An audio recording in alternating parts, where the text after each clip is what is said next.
All right. Welcome, welcome, welcome. It is Tuesday. We have another $20 Tuesday following the 1K per usual.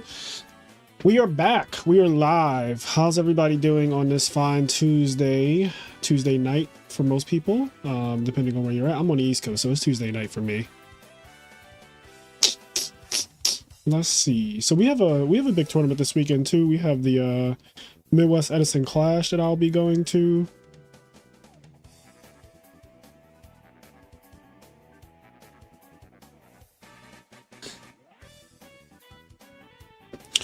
Okay, so we have 25 people tonight, which seems to be around the norm for these Tuesday night tournaments. 25 players. What's up, Tim? How's it going? Okay, so oh wow, Guari's in this. Isn't he in Europe? I'm surprised that he's in this because it has to be some ungodly hour over there right now. Diego's also in this. So seeing a lot of the new names who came in from the 1K who are now just a part of the server. And yeah, so I guess who do we want to watch? Who do we want to watch? I kind of want to watch Diego. I'm gonna watch Diego. Let's watch Pina. Pina. Let's see, is this already? Oh, there we go. We're gonna watch Pina to start off. But yeah, how's everybody doing?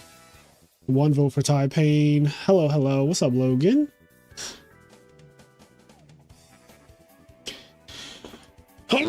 Yeah, a couple people have buys actually. Sippy, Guari, D, Puke, Choo Choo Train, Wig Splitter, and Finflex all have buys. Single elimination, so that is bound to happen.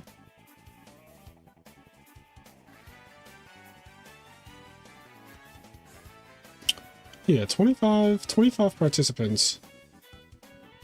25 participants. Okay, so I guess we're waiting. Pina's hosting.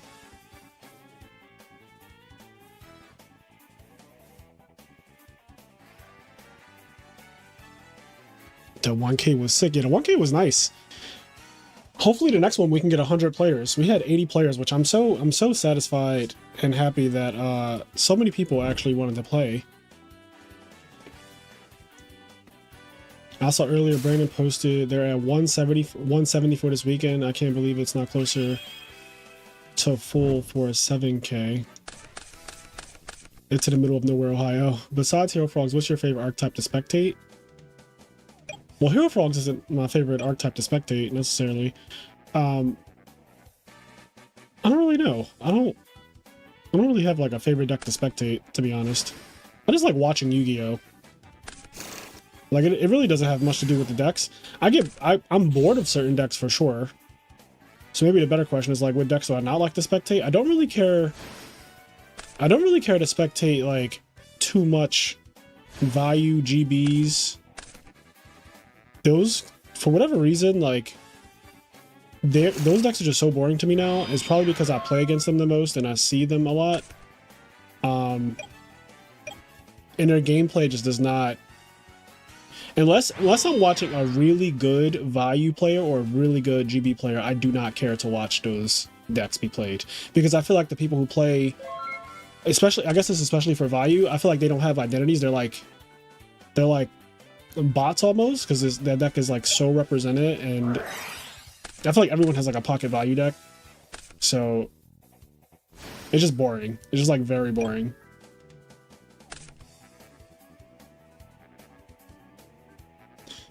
But usually whenever I'm watching Vayu, if it's somebody good, I do like watching Vayu.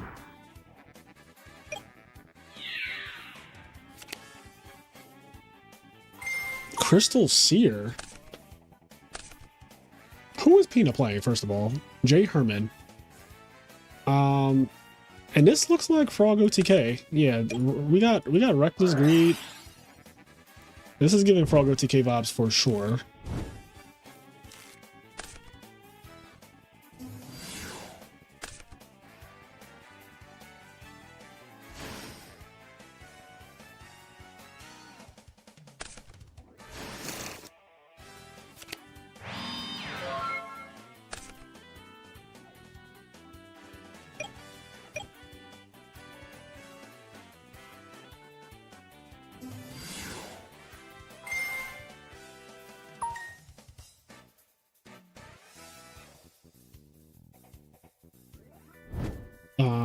Let's see.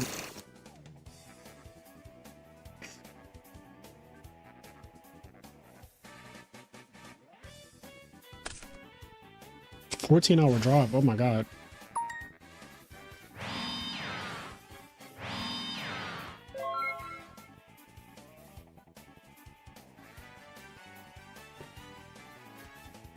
So, Crystal Seer. Okay, so this is like, I'm guessing Machina Hero. And in order to get water monsters, they're playing Crystal Seer. Have we seen? I think we have seen this deck, the Machina Hero deck playing Crystal Seer, right? It was playing like 3 of it.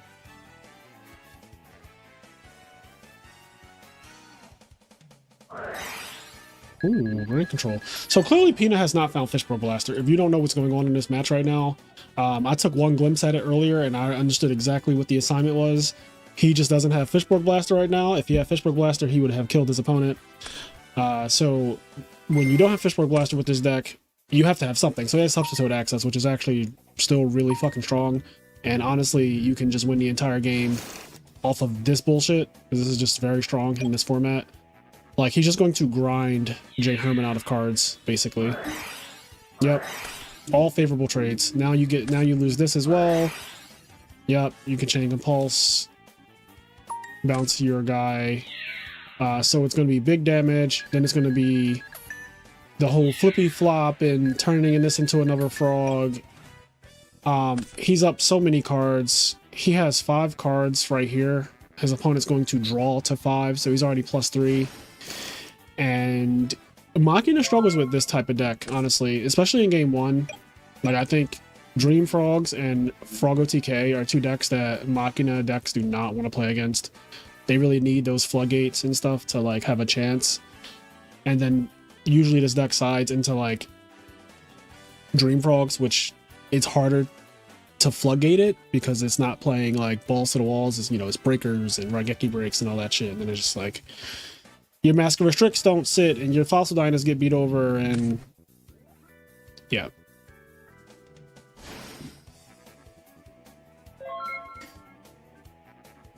You know, that's a good point. You said you've seen Jay Herman on 3 different decks in the span of a week. He is trying a lot of things to find his right fit.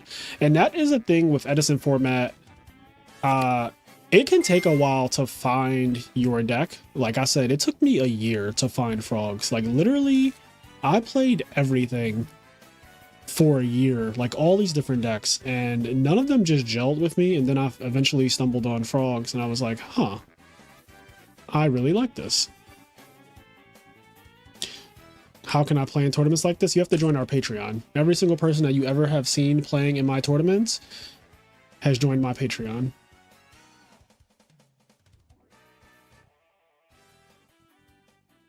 People need to start using Swords of Concealing Light or Book of Eclipse. You know, I was actually thinking about those cards today. My thing is, though, there are not enough Gigavice players in any tournament to really side hard against that type of deck. Because, like, Swords of Concealing Light, I think you would only be siding that against, like, Gigavice. I don't really think I'm putting that in against anything else. And so I just think it's such a narrow side deck card. And we just don't have enough competent players using that deck to warrant, like, doing shit like that. Which means that Gigavice is in a very, very good spot in the format, because there are a few people who can actually play it. Like, most people who play that deck, you know, they're going to see people like Chess Prime have success with it, and they're going to try to pick it up and fail miserably, right?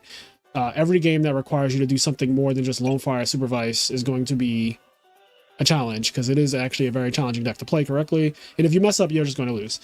And it's very unforgiving. It's like Infernities. It's very unforgiving to misplays. It's very unforgiving if you don't know all the lines and you've studied it and played it for 1,000 hours and all that good stuff. Probably 10,000 hours, but so I'm personally not worried about Gigavice in terms of, like, having to dedicate a bunch of side deck space for it. Like, I don't think it's a doom scenario type of deck for Edison format or anything like that.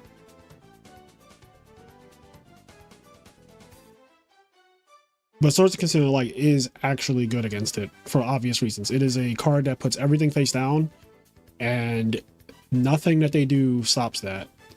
outside of Wing Blast, but like then they have to literally have Wing Blast and a card in hand to do that. And if they have all of that, then you know you weren't going to win that game anyway.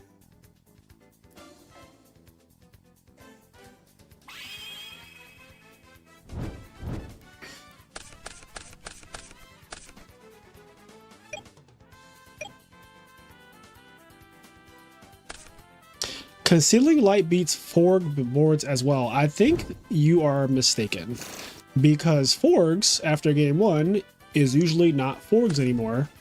The other problem with Forgs is that unlike Gigavice, it literally kills you. So you having a Swords of Concealing Light in games 2 and 3 is crazy, because they probably don't even have Frog OTK in anymore. And now you're just playing a real... Ooh. Oh, that's nasty. We might be going straight to game 3.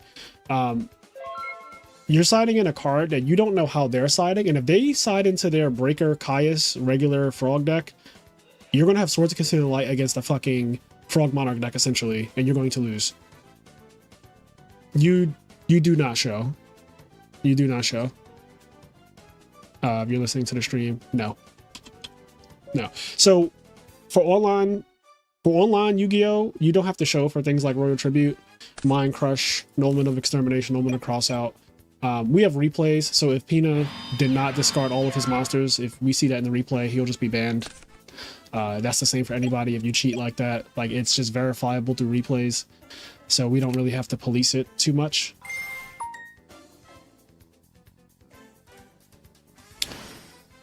Did he side into this? Like, what the fuck happened? Game 1... I swear this was Machina Hero, and now it's like Gravekeeper Machina. This shit is not okay. This is a cook. Like, at least this game, this is a cook. You know, I'm a fan of this. This is my first big win. I'm a fan. The good old Royal Tribute. I do not like the rules for Royal Tribute in Retro Yu-Gi-Oh, though. I wish that it did show hands. That was one of the strengths. Like, when I played Royal Tribute, when I won a YCS, Royal Tribute showed the hand. And that was a big part of it, because, like, oh, I now know you have whatever card you have left, card or cards, and so I just play perfectly around them. It's like getting dust shooted on top of losing all your monsters. So, I feel like that's the way it should work. But I do not like the way it is ruled.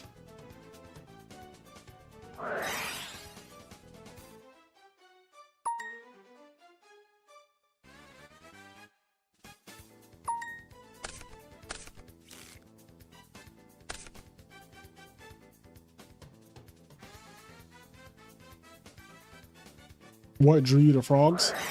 I think frogs... Oh, wow. I think frogs rewards you for having high technical play, which I obviously have. And it is very, very powerful. Very, very powerful. I'm drawing the decks that are inherently broken. Like, my entire history of this game is usually me playing something broken. I love broken decks. I love abusive decks that are just like, I ensnare my opponent and I make it where they can no longer win the game. I'm not like an overt beatdown kind of person, which is why you don't see me playing decks like Vayu or Blackwings too often, because while I can play those decks, they just do not speak to me, because that fundamentally they are very beatdown like, and I'm just not into that type of gameplay. Like summon Gruffer, pitch, summon 2300 monster, crack my opponent for 4000 is just so boring for me. And then Blackwings just summoning a monster every single turn and hoping that your opponent doesn't have a bottomless trap hole is also not the type of Yu-Gi-Oh I like to play. I like punishing my opponents for the way their deck is built. I like punishing my opponents for not understanding the complexity of the situation that they're in. Frogs rewards you for doing all of those things, so that's why I'm naturally drawn to that. And when I was playing Frogs years ago, most people at that time still had no idea what the fuck was going on. So it was like even more powerful back then. And it's still powerful now. Like, clearly nothing has stopped it. It was just in the finals of my tournament. 2 Frog decks were in top 4 of my 1K last weekend. It's the only deck that had 2 decks in top 4 And apparently it should have been a mirror match in the finals because Cold Madness could have actually won in top 4. Frogs is really powerful. It's a really powerful deck. It's a powerful engine. I think it's the strongest engine in the format. Like if you put it against like all the other engines in the format, I think that is the strongest engine. So that's why for all of those reasons, I really like the deck.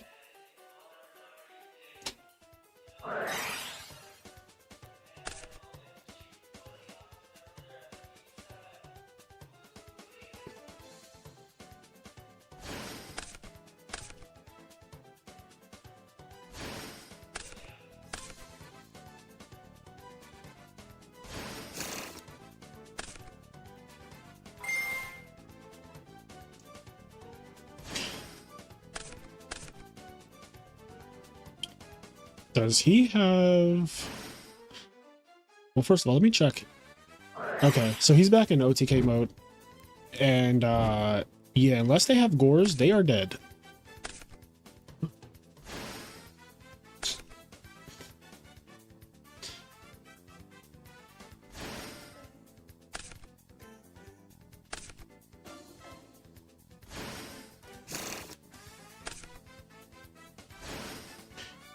Yugioh Guardian. And if you make another Dust Frog and a Swap Frog, that is GG's. So this can be Dust Frog, and then we could turn this to a Swap Frog, or that. That works too. And that's game. And even if you don't die right here, you drop Gores and the Gores gets taken by Yugioh Guardian. You have to break this entire board, plus your Gores being stolen. Okay. So Pino wins his first round. And this is going to be single LM, so things are just going to be rolling, which is exactly what I want. I do not want these Tuesday tournaments. I love them. I host them for free in the server. Like, people can just play in them. You don't have to do anything. It's like, if you're in the server, you can just play. And I want them to be quick because it is a Tuesday night and people have work tomorrow. Sorry to my European players. I know that these are like almost impossible for you guys to play in, but somehow Guari is in this tournament and he is in Italy, I think. So we'll see how that goes. Yeah, I realized I can't pilot frogs to save my life and decided to just start slamming JDs. Exactly. We all have to play to our strengths. Everyone has to play to their strengths. You know, Gary, who's won 2 RBETs with Vayu, tried to start playing frogs and it did not go well. And I had to tell him, like, listen, it's just not for you. Like, you're clearly a very good Vayu player. Go back to Vayu. Like, there's nothing wrong with playing the deck that you know how to play and that you put a lot of time into and have had success with. Like, obviously, you know, if you want to, like, learn a new deck or whatever, you can. I'm not against it, but if you keep trying and it's just absolutely not working and something's not clicking, it might just be like a you thing at that point. It might be time to move on, you know? And I think you made the right decision, Ryan. I think you found your place with Iceborne.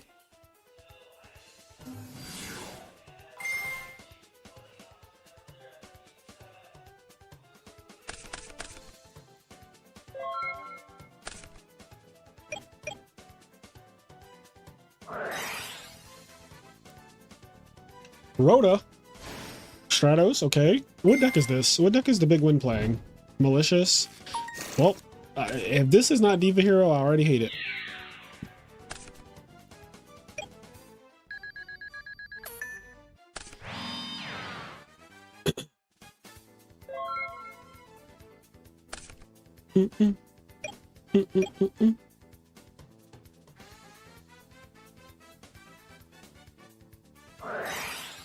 Okay, trade in. Any cool deck so far? We just saw Mocking a Hero siding into Gravekeepers in Royal Tribute, but it got eliminated. Thoughts on Quick Draw Dandy Heroes? I think Quick Draw decks are still not it. They're fun, but they are not good in my opinion. Like, if I'm being honest. I think that Deck Devi and Oppression and Vanity's Fiend and Faustdiner are still entirely too prevalent. I don't think they're ever not going to be prevalent. I just think Quick Draw is always going to be in a very awkward spot in this format. When it draws nice, it's cool, but it often does not draw nice, so I think the deck is very mid.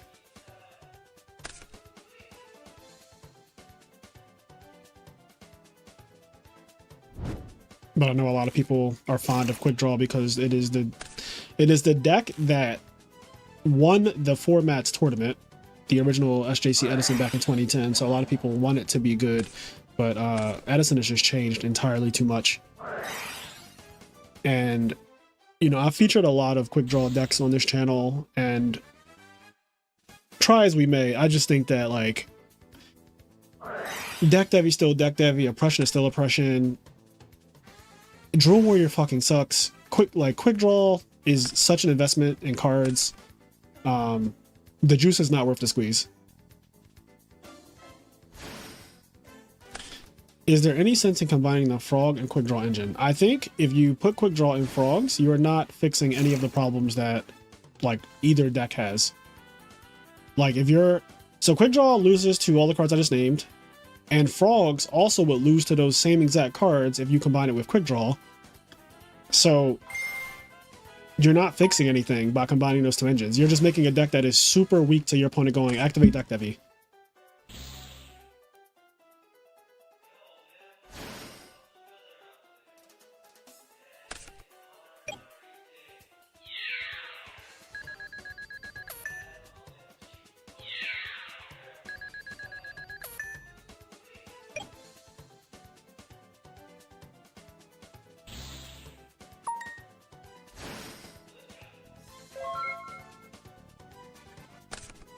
Yeah, the best Quick Draw Frog variant is with Machina Mash. In other words, it's not good.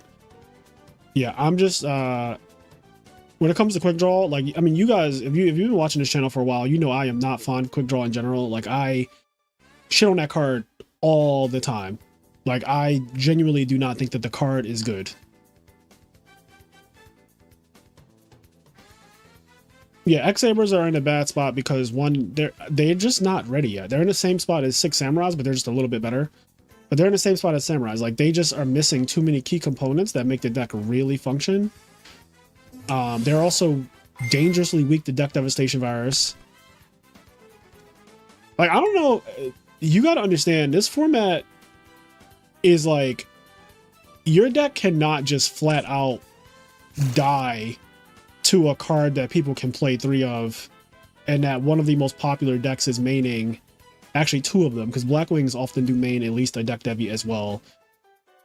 It's just hard for me to agree with building a deck that literally folds to that card being activated.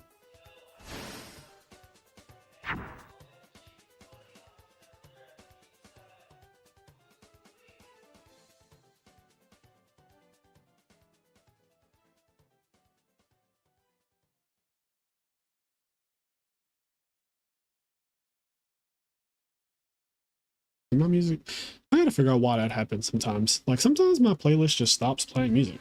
I don't really know. I don't really be knowing why. Oh, I know why. I didn't have this clicked. Okay, so now it should not do that, I think.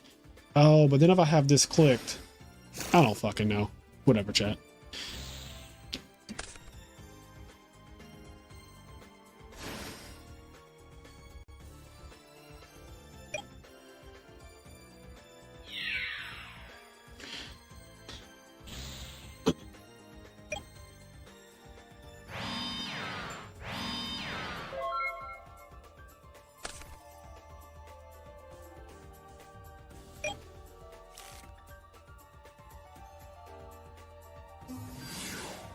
Yeah, what gets my attention is definitely if a deck does well in some way or some way, shape, or form, that usually gets my attention. But I don't know.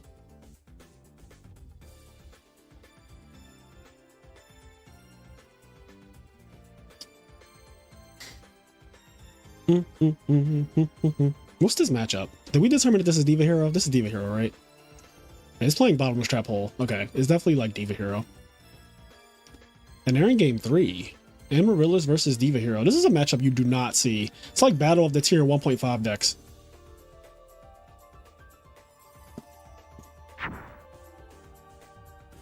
This better be fucking Mirror Force, bro.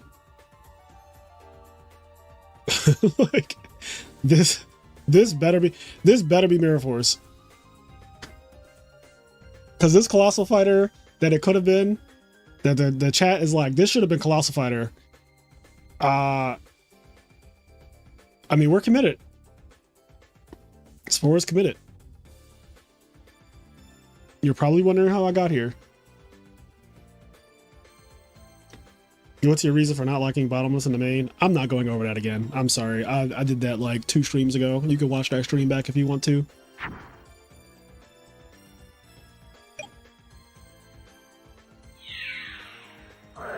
It really was Mirror Force too. Wow. There you go. I like that he took that 800 immediately. He's about to gain 2,800 though. He's about to gain a solid 2,800.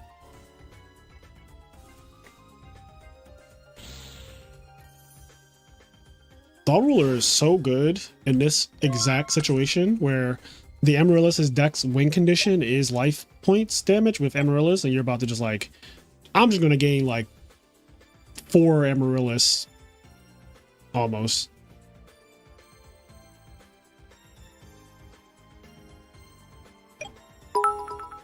Sai, thank you for the sub. Big gains, big gains. So this will be a net gain of 2,000. Oh, he's not even attacking that. He's going to Caius it. Even better. Although, yeah, I guess it's fine. I don't think that the Amaryllis was really doing anything in that position, and I would have probably just taken the 800. And if he brings it back next turn, then Thought Ruler will eat that for an additional 2,200 life points. But we will see. In this position where they both have 3 cards, clearly the big win is like in control. It's probably not going to be that big of a deal. But it is one of those things where I think having the Caius could be really good.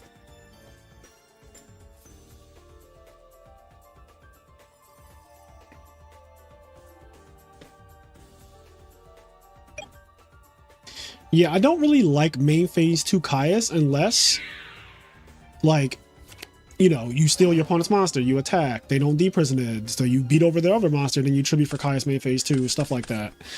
But typically main phase 2 Caius is not my favorite thing. Like, it's good when you bait something out and then you Caius them. But because he Caius the Amaryllis, which really was no threat, if you think about it, it was no threat. Because he Caius the Amaryllis, the Thought Ruler got dealt with.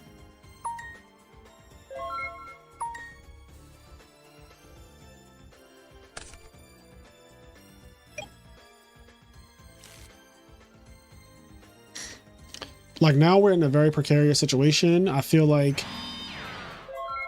the big win is weirdly, oh well, that's just game. I was gonna say the big one is weirdly close to like things can go wrong territory, because of this card and this card. Like this Steel Caius, that's already 2,400. You're 2,000 away from dying. You know, just die. But it worked out. All right, let us see who else is advancing. So that's Spore. Dom is playing, and Tai Pain is playing. And these guys, okay.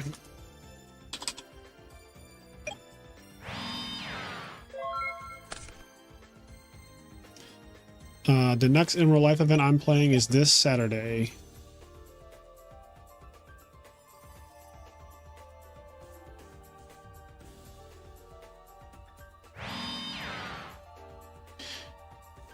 Not Nova asking a question and then answering it in the same sentence. Well, I guess I don't have to answer that one.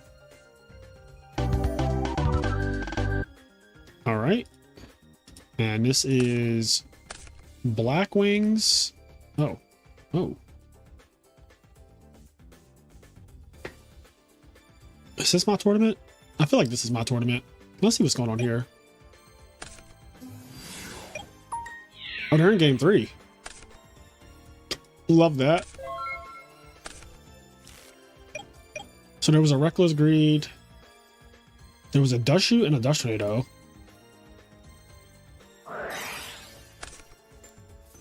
There it is. He said, cut that noise out. So there's no Treeborn access. This could be really good for Fonte. Also, it looks like he is game 3 back into OTK mode. Then again, I shouldn't say back in OTK mode. I don't know if Peanut's signing out of the OTK, actually.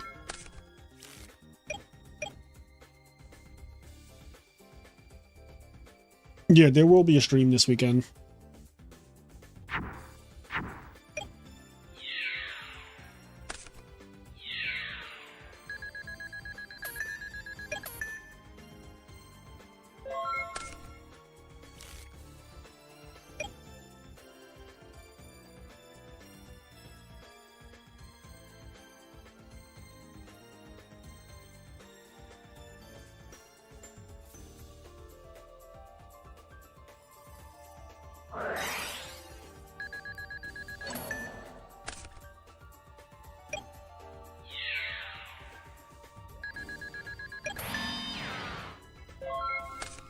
What's up, Dominic?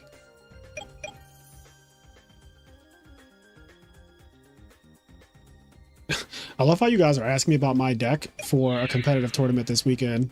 I'm never answering questions like that, like ever.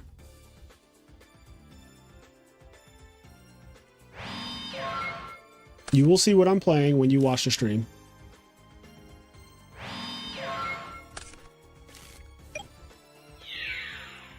Tune in on Saturday. If you want to see what I'm playing that badly, you can just watch the stream on Saturday. All right. Wait, a Gores by itself was just enough? Like that? Like Gores, like no Frog OTK shenanigans, just like summon Gores, attack for game was like, that was it? What?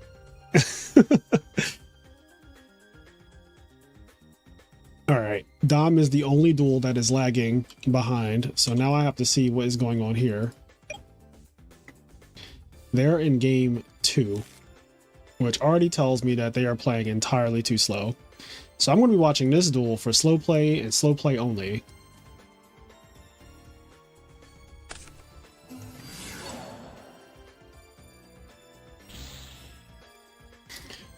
Cold Madness, could you just share the complete list for the in real life event at this point, Mr. Frazier?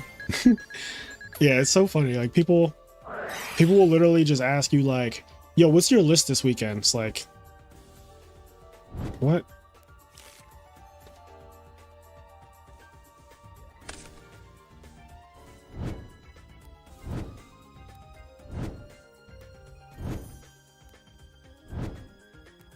I am playing Hero Beat, yes.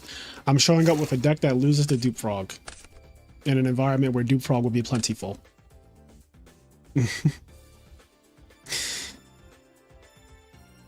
Ah, yes. How could I ever forget my side pattern? My Hero Beat deck that sides in the Hero Frogs. That's my plan. Who won this? Okay, all right, it's over. I almost thought something about seeing this. Oh, you guys don't see it. He has a Sapphire Pegasus down here, and I legit thought that the Sapphire Pegasus was like his deck or something. So for a split second, I thought it was Crystal Beast. Like for just a second. Frazier will be bringing Whale OTK. See, somebody gets it. This is also in game 3. We're catching a lot of game 3s tonight. While that's happening though, ooh, Guari's finally playing. I guess we should watch some of that too. Since Guari just got top 4 at the IMNerd Circuit Series over the past weekend. And it looks like he's running it back with his fucking Morphing Jar Shenanigans deck. Morphing Jar GBs. And it's, 46 cards. Because look, 6 in the grave, 34 in the deck. So this is 40 cards right here. There are fucking 6 cards right here and a card. So he's added a card. He's added a card. It was 46 cards when he topped this weekend, and now it's 47. If my math is correct. He's added a card.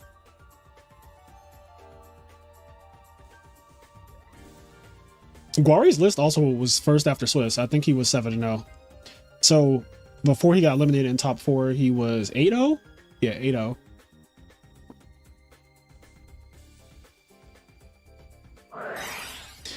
And this deck was the only deck that beat Chess Prime too.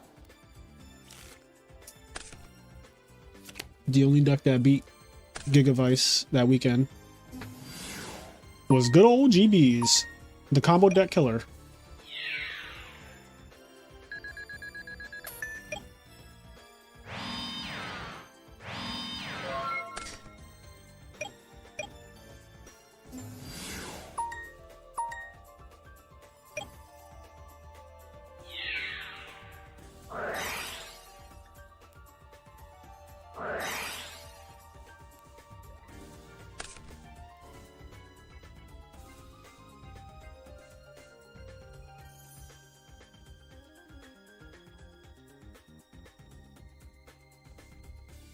It'll be a 60 card GB deck by Christmas. Jesus.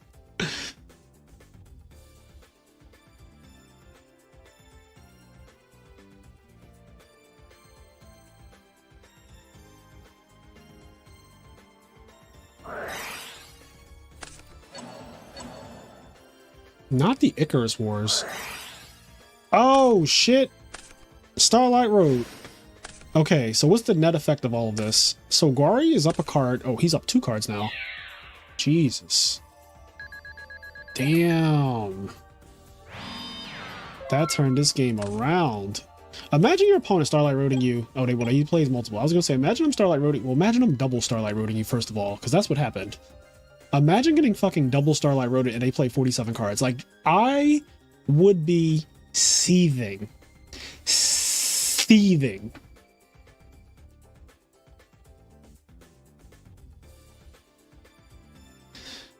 Seething.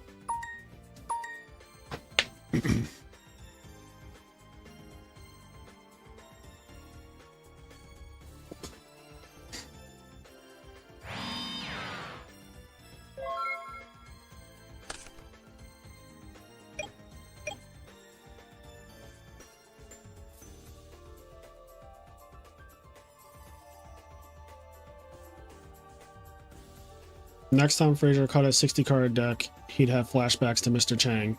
Yeah, Peter was playing 60 cards.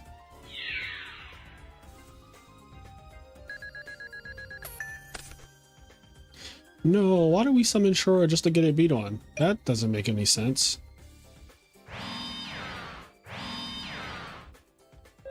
You gotta learn to play to your outs. Now imagine if you draw Kalut here, you're gonna feel silly having summoned that Shura for no reason like that.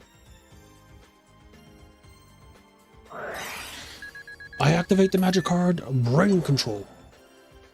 Also, see, this could have happened too. You could Brain Control this and then summon Shura. Oh damn, we're not even attacking. We're just... Okay, you know what? Let me shut my black ass up. Because what the fuck do I know, really? You know?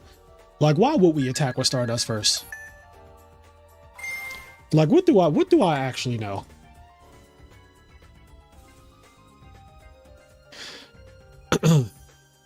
Great 20 last weekend, bro. Thanks for hosting. Oh, thanks, Rich.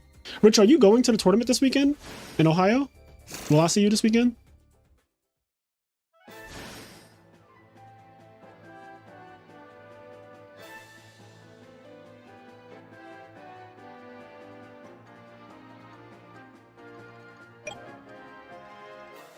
Alright, well, this shit is a rap. A rap like safe sex.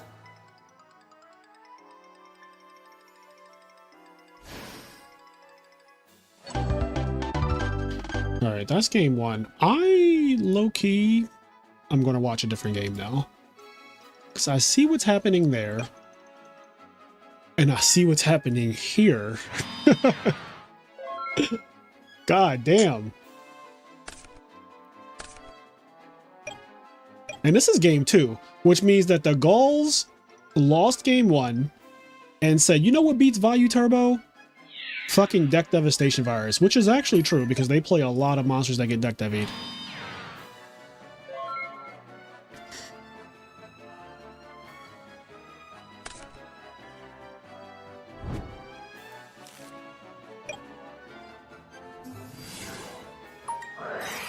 Is this OTK? Snack, what do you mean by that? There are 2 bird decks on the screen.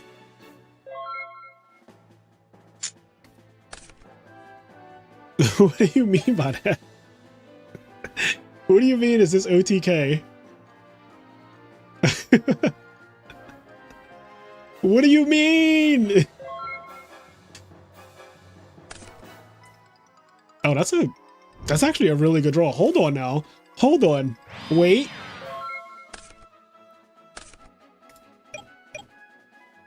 Okay, they have Vayu plus Thing Engrave. Why are we not playing cards? You know what? I didn't see this whole duel. I don't know the full context, so I'm not going to critique these players. But, like, I have concerns. There must be some information that I don't know, that I'm not privy to.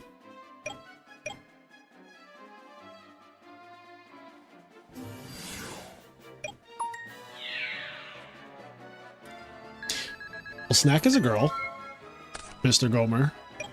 Snack is actually a snack.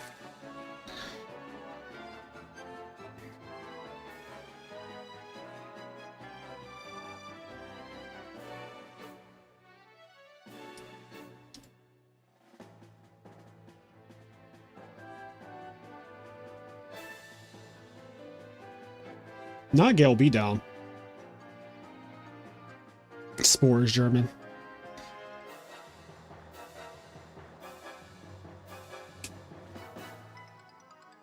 Is Spore German? Oh yeah, Spore is German. I know Spore is German. Because I know Spore's actual name. I pretty much know everyone's actual name at this point. I fucking sent out payments to so many different duelists over these last couple years playing in these tournaments.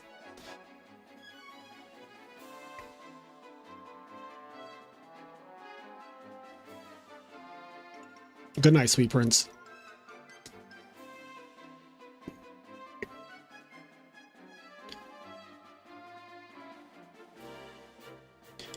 Double DDV is diabolical though. I'm not sure if I've ever seen 2 DDVs going off at the same, like, not the same time because one of them was a turn behind, I think. But DDVing your opponent twice is just... You wonder what Ludo's name is? That's funny. Yeah, Ludo and me are like 2 of the players that blatantly just use our actual name. Like we are literally like who we actually are. Like Ludovico is Ludovico.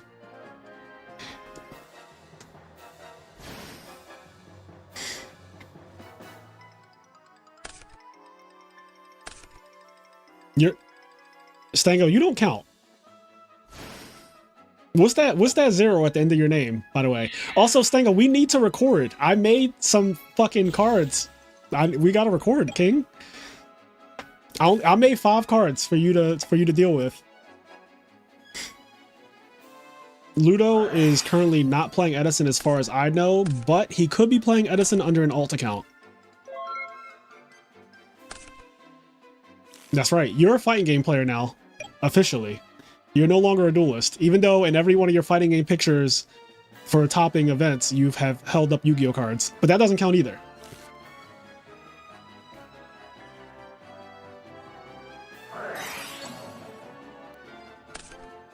You are a Fraser 20 winner. Uh-oh, there's the Chaos Sorcerer. There's a lot of argument about this card right now.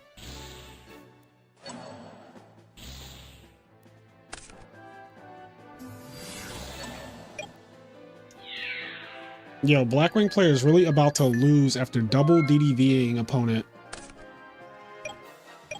This is a Blizzard or bust, and there's only 1 Blizzard left. And Goyo was gone anyway, so Blizzard actually doesn't do anything unless they play Gaia, the Force of Earth, which is awkward. Yeah, okay. Double DDV. Sometimes too much of a good thing is a bad thing. You know what I mean?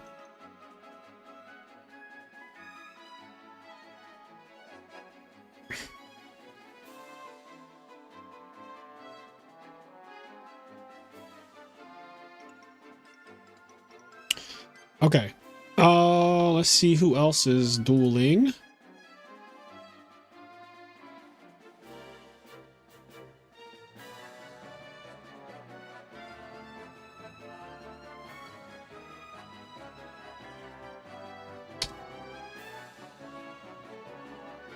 I'm just gonna make a quick announcement.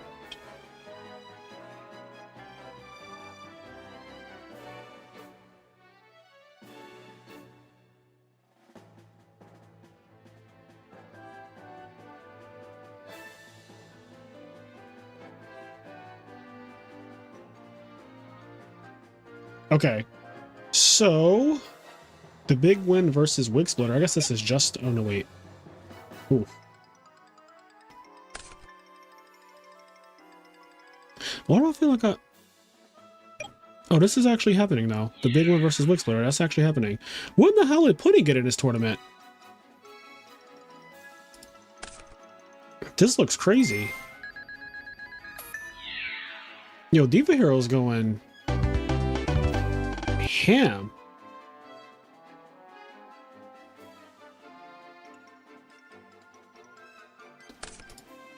Okay. Do these tournaments happen on Tuesdays only, or is there another day too? Bro, it's called $20 Tuesday.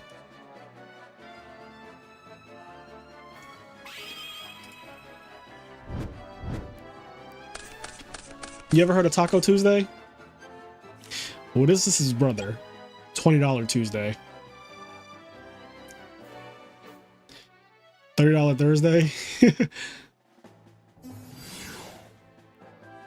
I used to do the tournaments on Friday, but I don't think that that works as well in the summertime as it did in the winter and like early spring. In the wintertime, I might go back to streaming on Friday nights, which is more friendly to like people who have jobs. Because I notice in the summertime, people on Friday obviously want to go out and do things like, you know, be outside, touch grass. And I'm all for that. Like, go and touch grass, please. So streaming on Friday nights for Yu-Gi-Oh! Will return when it's cold and everybody's in the house anyway.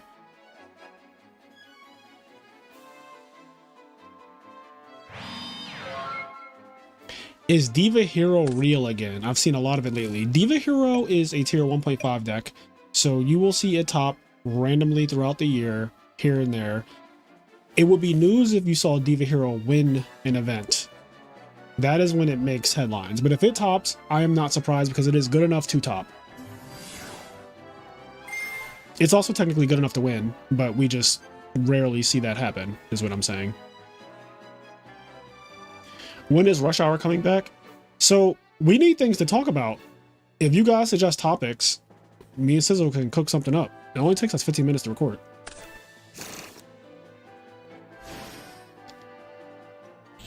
Daddy's home. Oh, this is big game. This is big game. Bigger.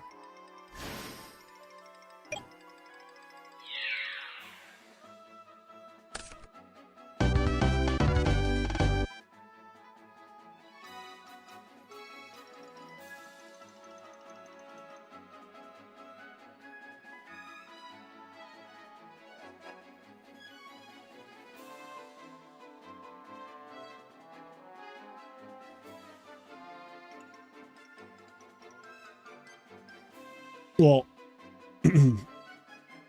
Molly and Hero Frogs. I don't think that's something that me and Sizzle will talk about because Sizzle is not a frog player. We've already talked about Konami and the Ultimate Time Wizard stuff. Not going over that again.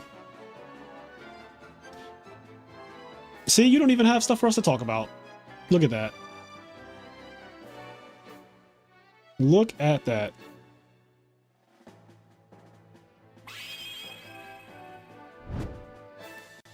Yes, but I would do that with actual, like, frog players.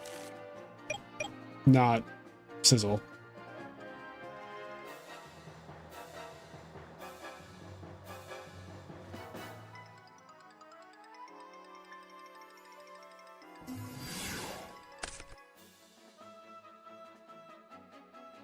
Would you ever consider TOing something in person like Midwest Edison Clash or RBT? You got the branding, could be interesting.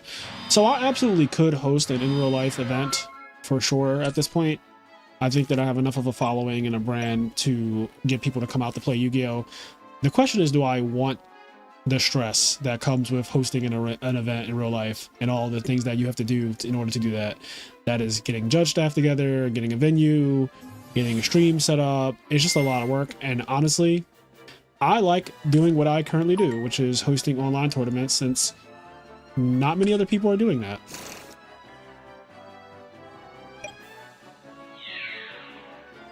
And there's a need for this type of thing too, because the Europeans, if you noticed at the at my first IMNerd Circuit Series this past weekend, there was a lot of Europeans who played in that event. They don't get as many opportunities to play in real life Yu-Gi-Oh! Or Yu-Gi-Oh! In general outside of online, so online tournaments are really a big deal for them. Whereas we Americans, like, we get spoiled. We have tournaments to go to all the time, especially when Konami was actually doing tournaments. You know, there was something to go to every single month. Like, I literally traveled. I feel like every single month last year I went somewhere. Every single month. In 2024, I was in a different place. Sometimes twice a month. It was like Raleigh and Indy and Niagara Falls and Anaheim and Indianapolis, or if I might have already said Indy. Orlando was this year. God, last year is now a blur. Oh, New York for the RBET, Maryland. I'm trying to think of all the other events there were. There was so much shit. I just feel like I was living out of a suitcase last year. That's why at the end of last year, I was like, I am not competing in 2025 the way I did this year, because that shit was a lot. And, you know, it was great. I did great, but it definitely takes a toll on you. And I feel like I proved what I needed to prove, and now I'm just focusing more on my content and the channel.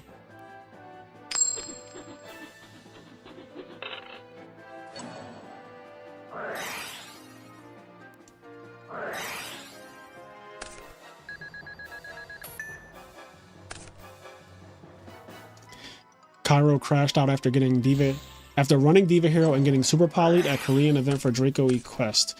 Yeah, Gary told me about that. He was playing Diva Hero and they had like a round robin tournament. Anyone ever tell you that you kind of have a Wisdom K sort of swag? No. No one has ever told me that.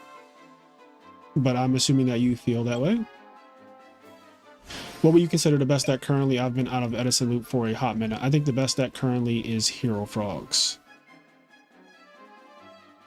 Not getting creamed by Gary in person.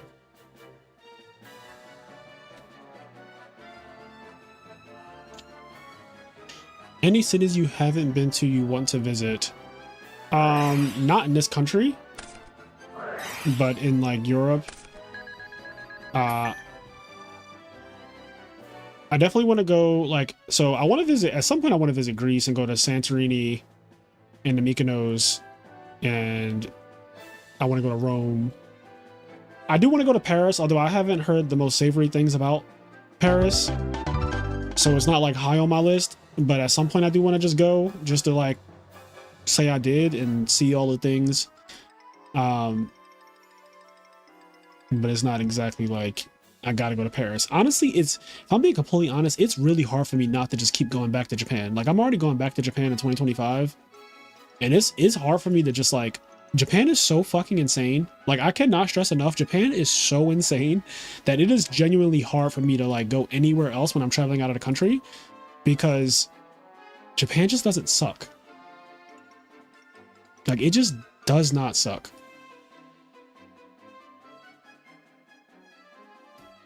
I want to see this. What is Pudding playing? Pudding is playing his deck, as usual.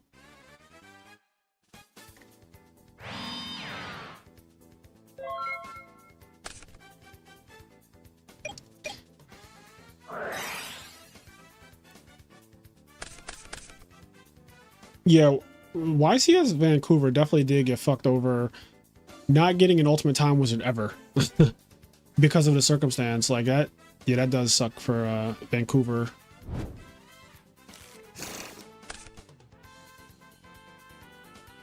How did Pina lose? Did Pina lose? I didn't see. I wasn't really watching. I'm assuming it has something to do with Dark Arm, right? Paris going to give you those bed bugs. It's a big problem there at hotels, I've heard. I've heard the same thing, especially when the Olympics was happening. There were all those articles and stuff about the bed bugs and shit like that.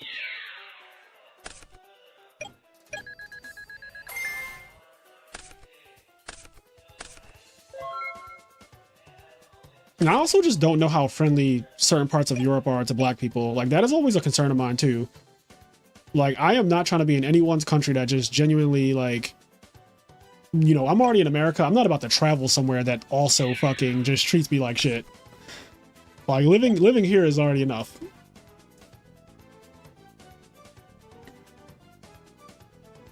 Like, I've heard some horror stories.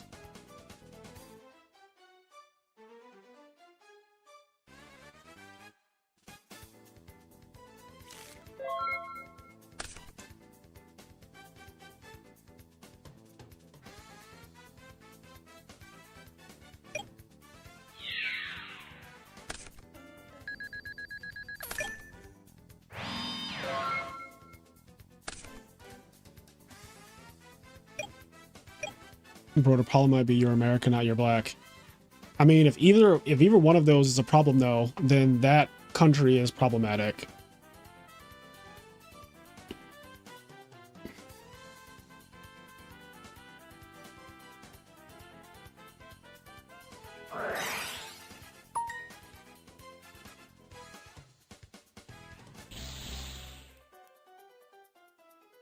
How do you cope with Edison burnout if you ever get it? Well, I live a life that is filled with a lot of different things, and I am a creature of habit. So while burnout is definitely possible, I've experienced it once, and it was in 2022 with Edison. That was the most burnt out I've ever been. But over the last couple years, I have not been burnt out. And you just have to find ways to make it fun for yourself, which for me is not really hard to do. Like, I do so many different types of content, and that really does help.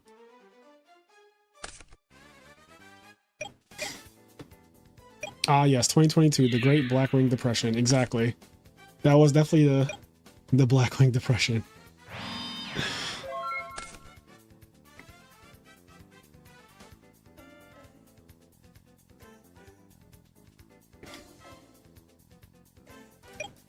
Well, no, it's bad if you start making redo videos. Yeah, you don't have to worry about that. We made, like, I think 2 redo videos. We did a Dark World video, and I think we did a wind-up video. We were going to do another video. I was going to do a video with Yugioh and stuff, and then I just completely stopped caring. Like,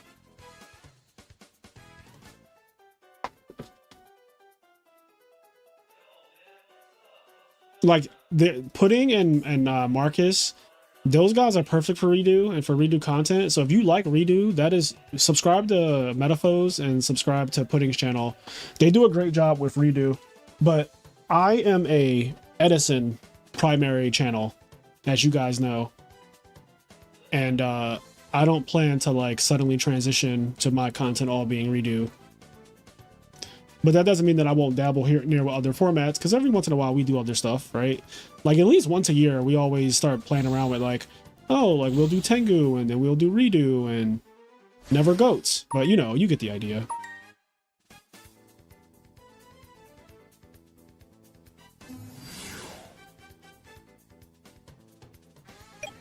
I remember you mentioning sometimes the best decks are ones that always get to play. Necros tourney when it got floodgated versus BA. Yes, that is actually really good that you remembered that, Ben Bond Ban, because I did say that, and I do think that is true. The worst experience I ever had in a Yu-Gi-Oh tournament in my entire life was 2015 Nationals, where I brought Necros, and every fucking round I got floodgated starting from game 1 of every single round. It was One of the worst experiences I've ever had with a deck that was literally considered the best deck going into the event, and had also won most of the tournaments leading up to the event, and just like had been a dominant deck. Everyone was so anti-Necrons by Nationals Nashville that I just had never experienced like the whole Yu-Gi-Oh community rising up against a deck like that. I'm talking about Summon Manju game 1, and my opponent's like chain mistake, chain skill drain. Like, there was that other skill drain that Cleaforce played. It was it's not there can only be one, because that's TC Bow. That didn't come out till way later. There's like another skill drain type card. I forget what it's called. Help me out, chat. Frazier really did a modern format video before he did GOAT. That's how you know I do not fuck with GOAT format. I did modern. I did multiple modern videos by now, and I haven't done GOAT. That's how you know. Lose one turn. That's what it's called. That's what it was called.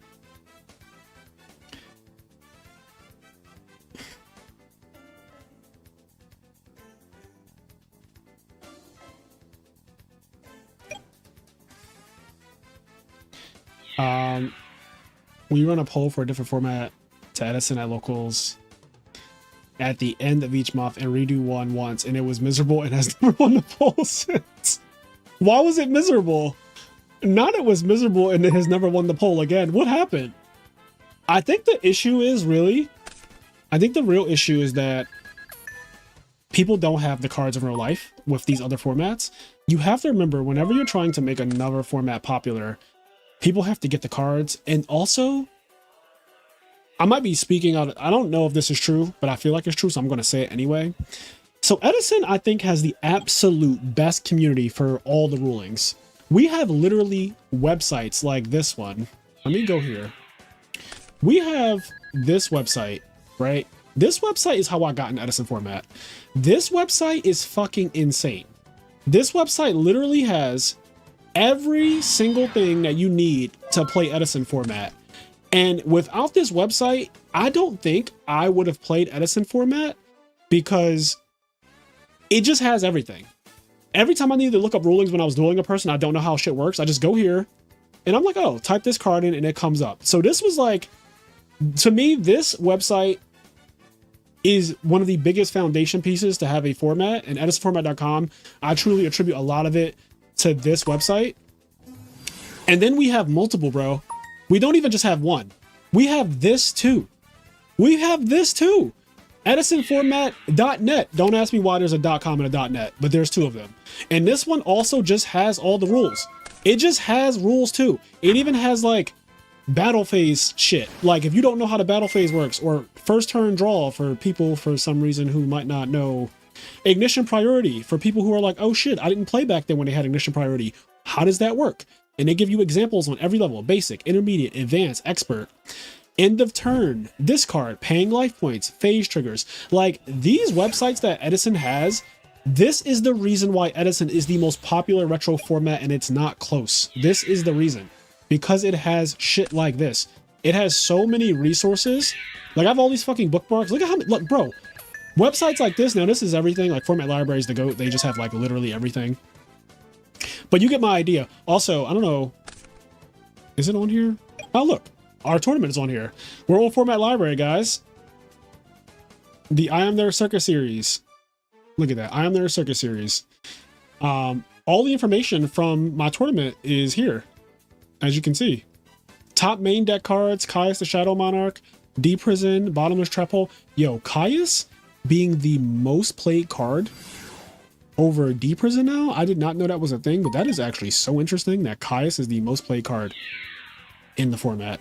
Dust Tornado was the most sided card, and honestly by, oh, not that much. DD Crow was like very close behind. I didn't really look at the stats yet. But yeah, our tournament is on Format Library. My point is though, Edison just has the absolute most resources if you want to play the format, and no other format even comes close. Like, it is actually crazy the amount of shit that we have for Edison.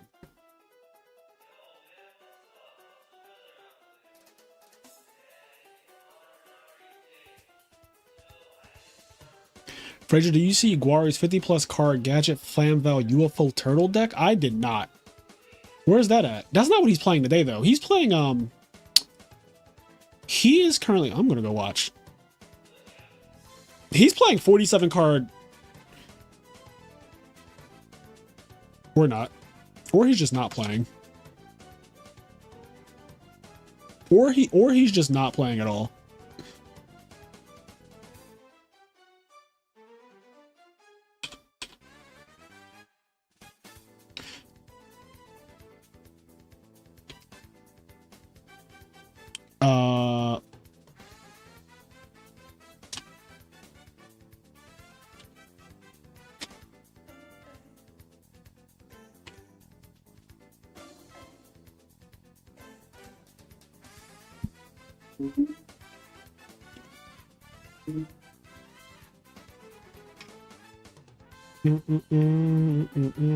Oh, wait. Oh, Guari won. Okay, never mind. Whoops.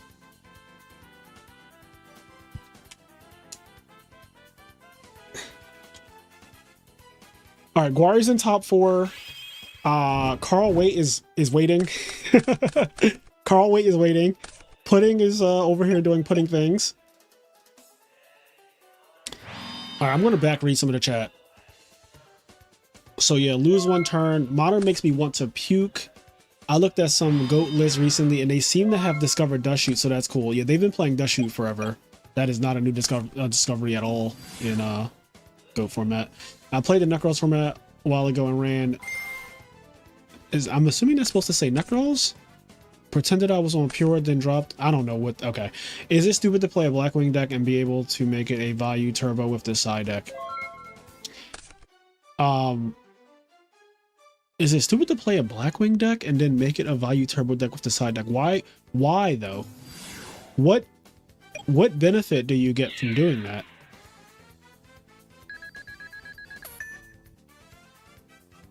Like, both of those decks are top 3 decks in the format. You could just play one and actually have a real side deck.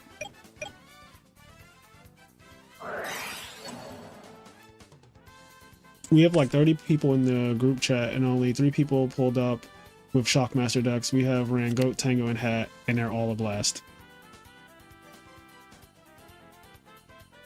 Once you get Forks and Gigavice, you understand where Advance is coming from.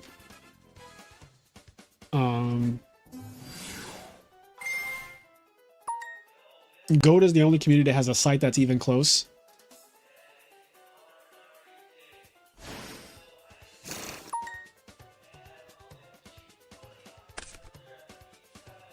Oh, now my chat just jumping.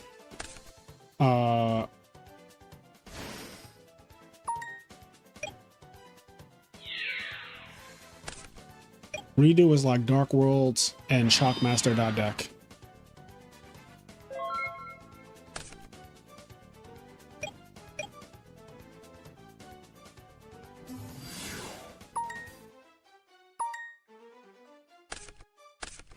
When's the next IMNerd circuit? Not sure yet. I wrote an Edison primer in Korean and it actually got people to play the format even though nobody knew it existed before. That's interesting. Do Koreans? You know what's interesting? I just thought about this. Do they play Dueling Book in Korea? Like, do they have Dueling Book? Because now that I think about it, it seems crazy to me. I guess they're OCG though. Are they OCG? I don't know anything about Korea. And I have a friend that literally lives there and has lived there for like 8 years.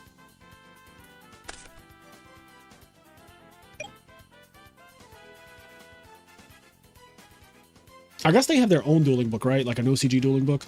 But can you play OCG on... You can just play OCG on Dueling Book. Yo, this situation right here, every time this shit comes up, this is one of the most awkward scenarios here.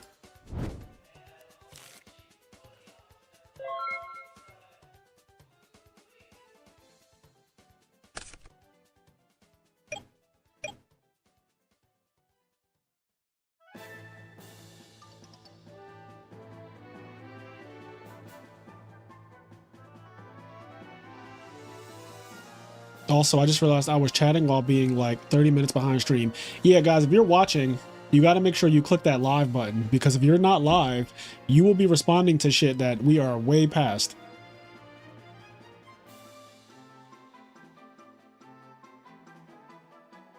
Where did you get the hat from? This is a Charles Jeffrey Loverboy hat.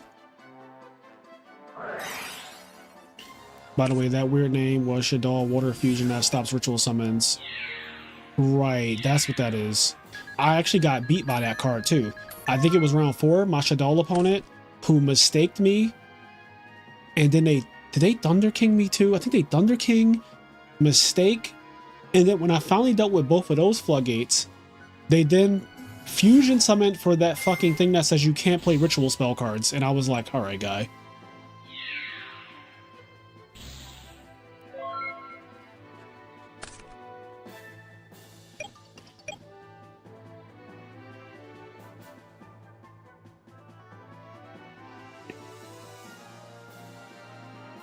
It's funny how people assume things about redo.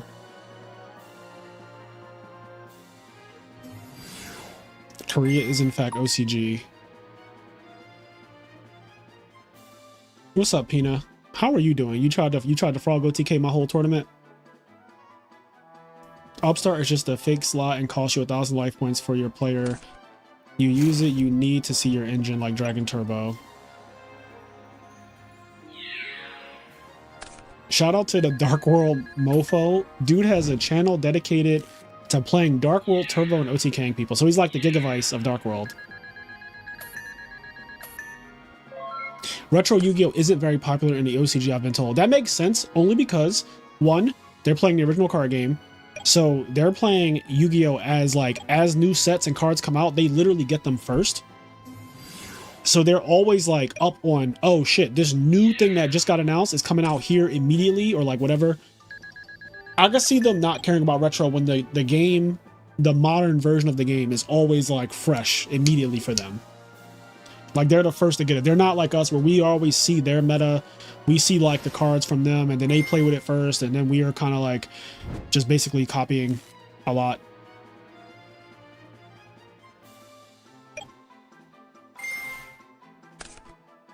I do want Konami to do like universal releases. I'm pretty sure all the other card games now are doing just like they do global releases, not fucking like national.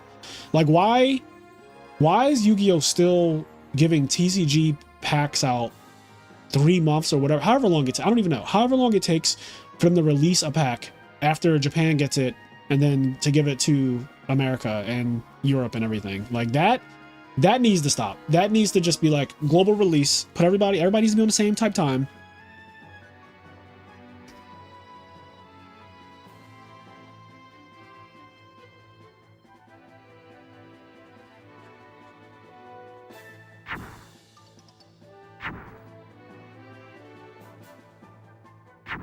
The GB player is not out. The GB player is alive and well, as far as I know.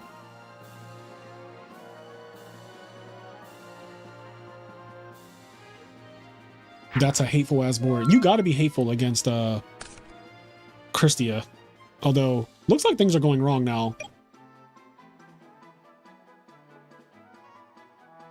So, the Christia deck still has not out of the Catastor, but the opponent is down a little bit on their life in terms of card advantage.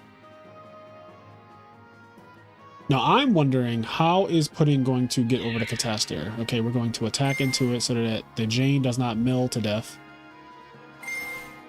We're going to Herald it so that the Jane can now... Okay.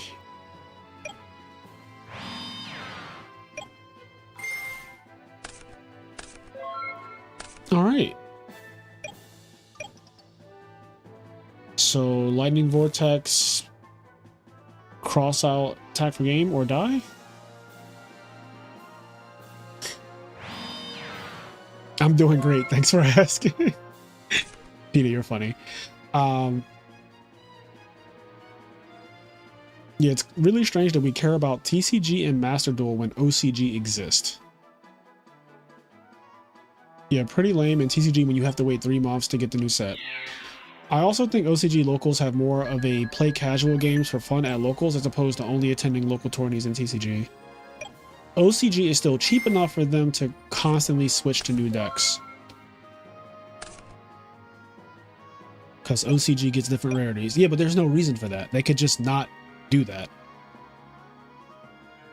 Like, that's what I'm saying. Like, why? Every other card game, and there are a lot of card games that are thriving over Yu-Gi-Oh! Right now, like, factually. Every other card game is just doing global releases. I'm not really sure why Konami is just lagging behind the times and doing, like, these fucking staggered releases. Maybe they plan to, like, change that. I don't know. They're clearly changing things after Worlds, though, because those time rules, they blatantly said in a policy document, like, yeah, we're doing this for Worlds first, but we do plan to make these time rules the rules. Eventually.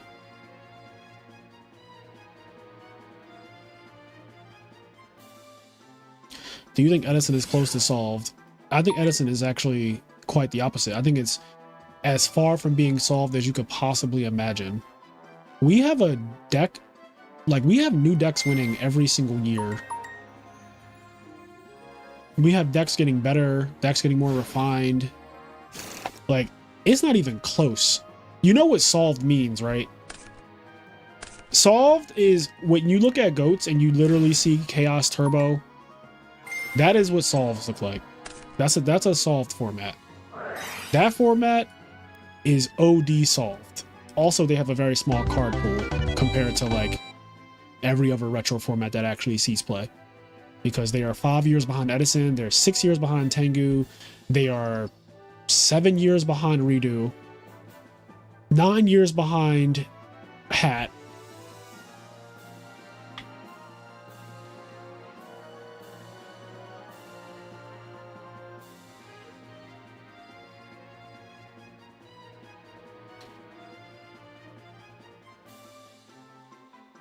Master Duel was OCG 2. Oh shit, I thought that was, I don't know why. I thought that was game 3.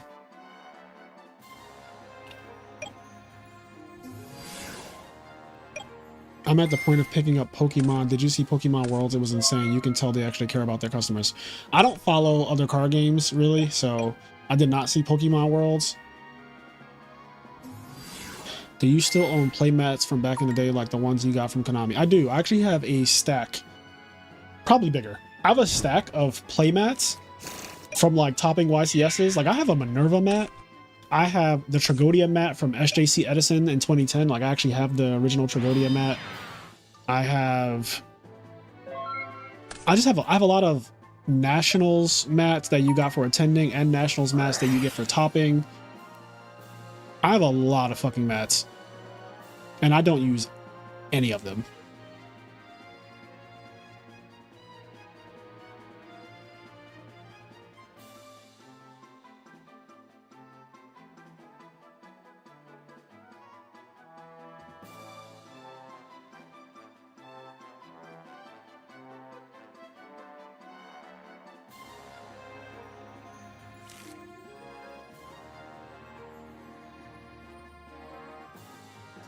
OCG, Konami, and Konami and TCG have pretty opposing approaches to things like the rarity distribution and how they approach the ban list. Not sure if it's a cultural thing or business choice. In my opinion, until a format is nothing but FTK mirror matches, it just isn't solved. Well, that's terrible logic, actually. What? That's, like, awful. That is awful logic. I mean, GOAT is solved in a sense where Turbo is the dominant strategy and rest are viable but not needed. Exactly. Like, everyone in GOAT format understands that Chaos Turbo is the best deck. And if you don't agree, you are literally fucking coping. It's, like, oppressively the best deck.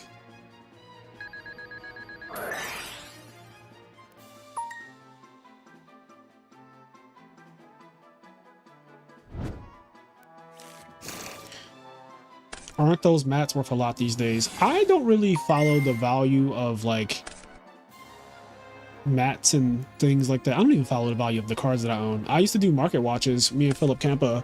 That was fun for a little while, but, like, I don't I don't just periodically check the value of my Yu-Gi-Oh accessories, honestly. Like, I'm sure that the mats are worth something, but am I going to lift a finger to sell them? Probably not.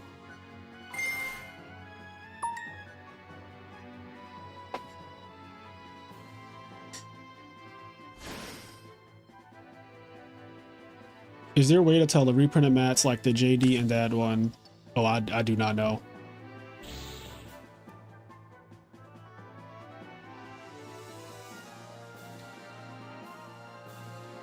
Dominant strategy is the one you just always pick regardless of other entrance choices. You can build the meta deck for close to free in Master Duel if you start on a new account, while you have to pay at least $300 for a top tier deck if you're just starting out in TCG. So wait, you can build a meta deck for close to free in Master Duel if you start a new account? Interesting. The OG top 8 mat, Nats 07 Cyber Dragon, and Nats 2010 Brio are my favorite mats Konami has made. Yeah, I actually purchased a the OG regional mat with the original zones. I purchased that mat at YCS Houston at some point, and I am in love with that mat.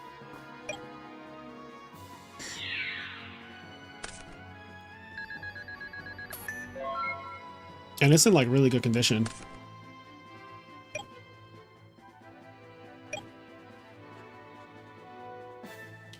Post side, nothing dunks on turbo. So its matchup spread is the most stable while not sacrificing much power. Yeah, I mean, listen, you don't have to convince me, Bin Bon Ban, that Chaos Turbo is the best deck in GOAT format. It's the other people who are delusional about that. I don't know why. But people who are trying to tell you that like GOATs isn't solved are just giving Delulu vibes at this point, because just look at all of your tournaments, like literally all of them. First of all, the fact that people even have to say things like Chaos is banned or whatever, if that doesn't tell you that something is wrong, we don't have that problem in Edison at all. And I don't know any other format that has that problem where they have to say like, you can't play this. Like that is not a thing.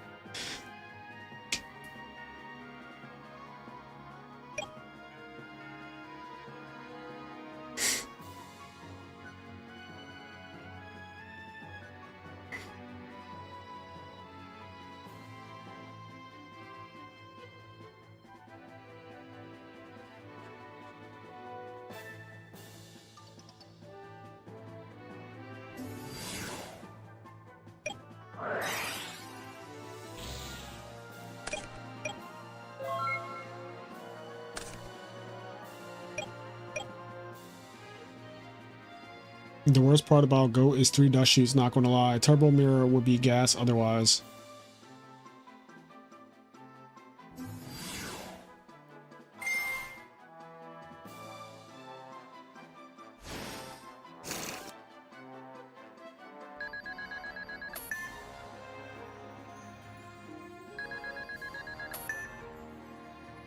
One of the things you guys have to always realize is that some people just like to argue whether they're right or wrong, and there's really no convincing them. You just gotta let them say whatever they want and just disregard. That's what I do. I've learned to do that a long time ago, because as you can imagine, a lot of people try to just say things to me or try to convince me of things, and that shit is either in one ear out the other, or I just block them.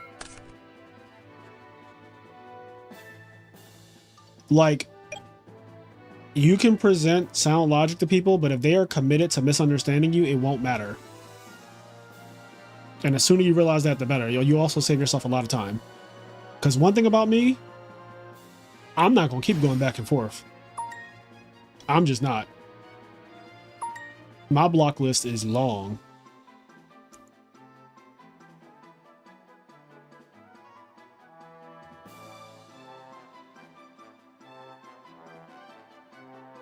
What's happening in this duel? I feel like this Darken, I've been staring at this Darken at 2100 for, oh shit.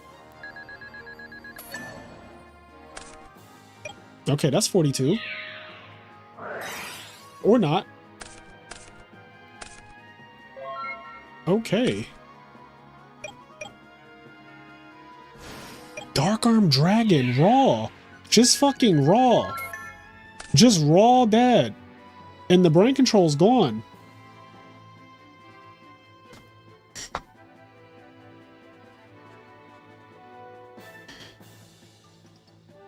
Oof, GG's. Did you have Miracle?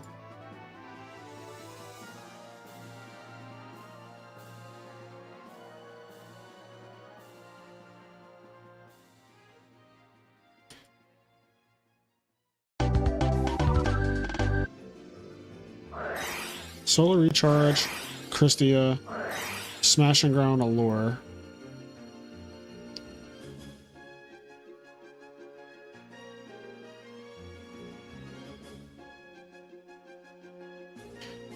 According to my friend who was judging in Ohio this week, 171 players have signed up so far. That's pretty good.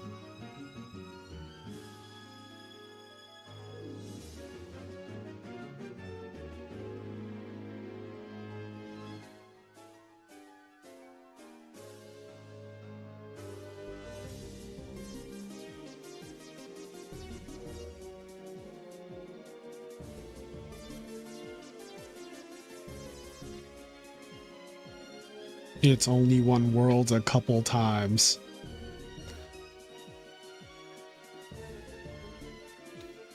That is such a funny statement.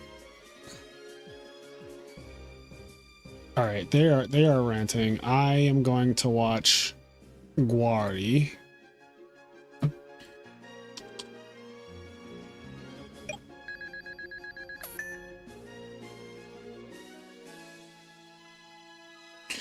Okay, we're in game 3. Guari has a big butt hippo and that fucking morphing jar in the graveyard, but somehow it did not resolve. It got Caiused. He said, enough! This is Sin Plague. Sin Gardener. Oh no! Oh no! This card. This is really bad for GBs. I do not see them coming out of this. Hold. Okay, I was about to say, like, I do not see them coming out of this. Specifically this shit. When I played GBs, this was the single most problematic card I've ever... I could not believe how insane this card is against GBs. Because when I'm playing Frogs, this card is like, okay. I'm never like, oh dear God, there's a Gardna. Like, it can be annoying, but it's really, really hard to have Gardna be like the deciding factor of a game with Frogs involved. But when I was playing GBs, this fucking thing, everyone I played was just playing Guard, and I was like, oh my God, is this what this deck has to go through? Like, is this the reality for GB players? I have to deal with this shit? Because this shit is crazy against GBs. Like, without literally Prisma Test Tiger, you cannot win. You literally need Prisma Test Tiger right here. But yeah, heavy... Cyber Dragon, Caius, get rid of the Morphing Jar, and then it looks like it was just welcome down from there. Okay, so Sippy is in the finals, which we've seen Sippy in the finals before, actually. Pretty sure. I might be confusing it with someone else. I'm not really sure.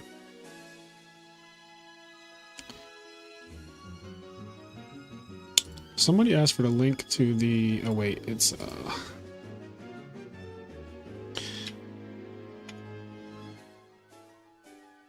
Pretty sure I'm allowed to do this, right? Like the bot doesn't stop my links from working. But there's your link. So we got to watch the Big Win. We've been watching the Big Win actually kind of all day. And they're cooking with Diva Hero, right? Like, isn't the Big Win playing Diva Hero? Or am I tripping? Let's go, Big Win. He goes to my locals. Where's your locals located? Like, what state or what city?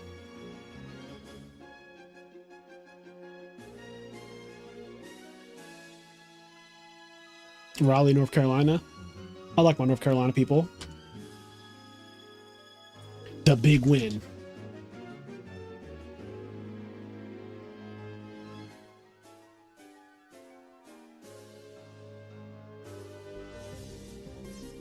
Okay, yeah, Mr. Sippy has been in my server since June 9th, 2024. So they've been in the server for over a year, and I'm pretty sure if I look at like winning deck lists, I feel like... Okay, wait. Yeah, I feel like they've also won some tings in the past. Or at least gotten close. Every time I'm on stream, I throw. that's a really bad problem to have. That is not a good problem. That is a really, really bad problem to have, actually.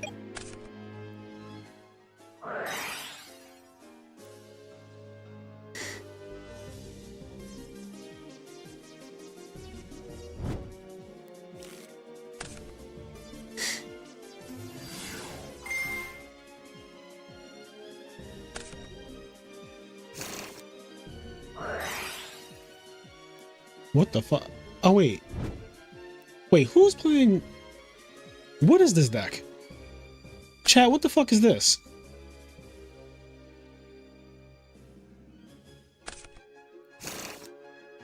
I didn't see the account name. What did the account name say? Was it OD? Was it like absolutely unhinged?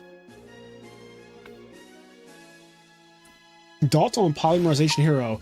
Okay, Squish, thank you for reminding me that that deck exists. We have not covered that deck on the channel at all. And I keep forgetting about it. I'm gonna write this down. I'm gonna write it in the chat between me and Kenny when we decide what we're playing for Master and Disaster every week. Was it called Poly Hero? I'm just gonna call it Poly Hero.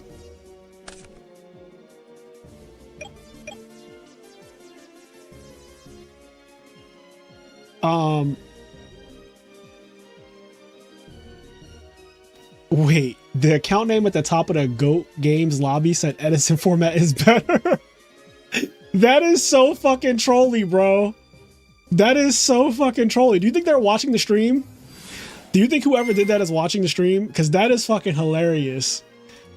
Edison format is better while you're hosting in the GOAT format section is diabolical, honestly.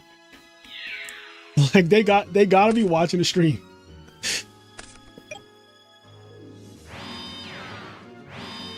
They have got to be watching the stream. There's no way. There's no way.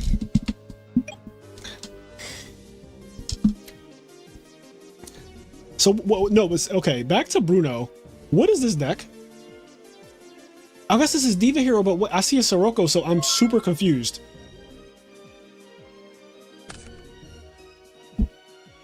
Did they cook? They're in top 4, right? Okay, yeah.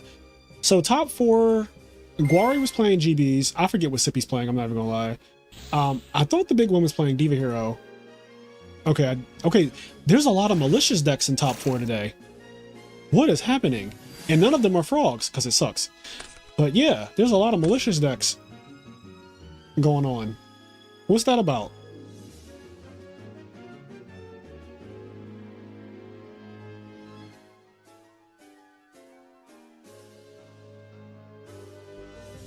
Let me get my extra deck. Oh, Sippy's playing Vayu. Okay. Welcome back to 2021. Trap Stun. That is actually so fucking good. This card is kind of amazing. Like, we just saw this win the IMNerd Circus series. Chess Prime had 2 of them in her main deck. Yeah, she had 2 Trap Stuns in her main deck. And a 3rd one in a side deck. And we saw against Frogs, one of the games, she like trap stunned a Spiritual Water and then trap stunned something else. And I was like, that is gross.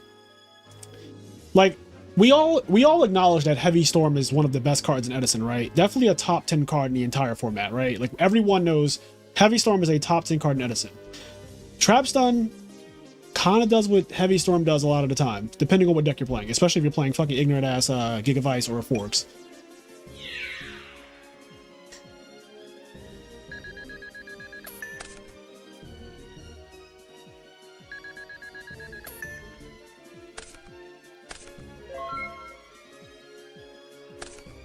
When do you think you are hitting 10k subs?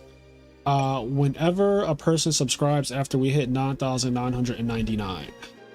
Someone once told me lingering effects are broken. That's right. That was also something that I say. Lingering effects are very broken on the game. Think about Droll and Lockbird, Maxi, all of Fuwalo's bullshit things, the Mooncharmies or whatever you call them. Just broken cards. Harpy's Featherstorm, I think that's the name of it. Just Linger, Dweller. Dweller is a big one. Shockmaster. Like, the list goes on and on and on. Lingering effects are fucking stupid. Just like this turn, none of this.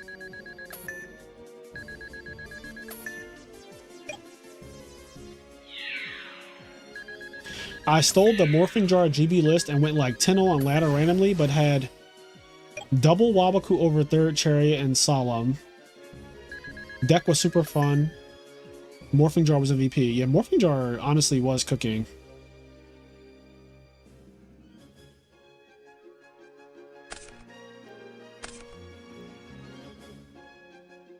I know you're not the Vayu guy, but you think the Kree is circling back into the main with Rise of Combo again? Huh? That doesn't make any sense at all. Swagger played it. Not the Kree oppression. Oh, okay. I'm like, that is a huge fucking typo, by the way. Like, what was your brain doing just now where it thought the Kree was the trap card that you wanted to type? I'm just curious, because that is like so far from what you meant. In terms of will Vayu play oppression, that is awkward for Vayu because DDV is good against Vayu. So Vayu wants to play DDV, and oppression is not good against Vayu. So if Vayu players play oppression, they have a worse card against Blackwings and Vayu, and a better card against combo decks. That is a decision that I would not be surprised if Vayu players start to make and just sacrifice like some consistency in the mirror match or whatever. I don't know. Like you said, I'm not a Vayu player, nor do I really care what they do over there because their list is literally 40 cards solved. So every time I play a Vayu player, I kind of know exactly what they're going to do and what they have. Whether I can stop it or not is a different case. A lot of times I can. Sometimes you can't. But when I won YCS Indy last year, I played against 5 Vayu players. I played Vayu round 1 against Sizzle. I played Vayu in the finals against Oscar Zelaya. And then I played 3 other Vayu players who, I'm sorry, I do not know their names at all, in Swiss.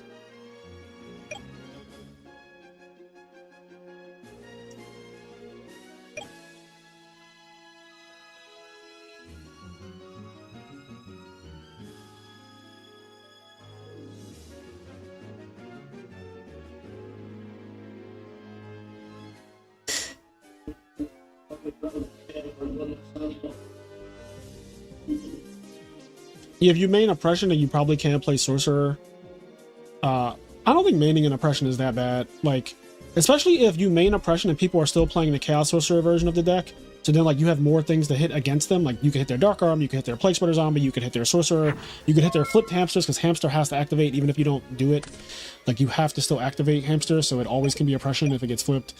And there's probably a couple other few things that you can like Gale special summon, you can negate that too. So it's not like a completely dead card. It's just going to really suck when you see oppression and your opponent has Armwing attacking you or something, and you're like, I have oppression. This doesn't do a single thing to stop Vayu's effect.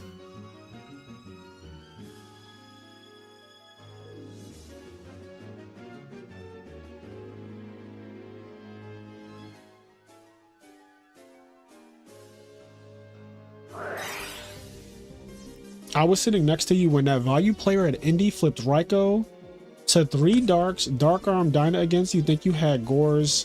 Think you had like Gores in hand. I did have Gores in hand. The reason I don't think Hat is as popular as Edison is because Soul Charge is at 3 and Hat. It makes games too swingy. What? Oh, Soul Charge. Okay, yeah. I mean, that's the format though, right? Isn't Hat format? I think that is the format though. I think people who like Hat, they like Soul Charge.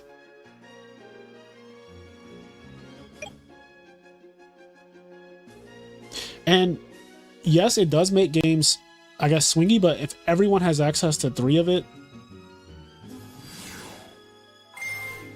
it's kind of just like a part of the, like the way the format is played.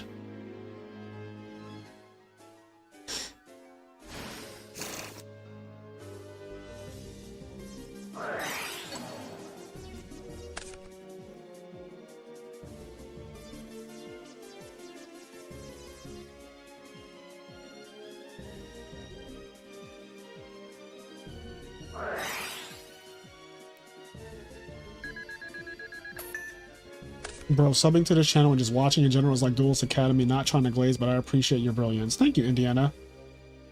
What's up, King Ray?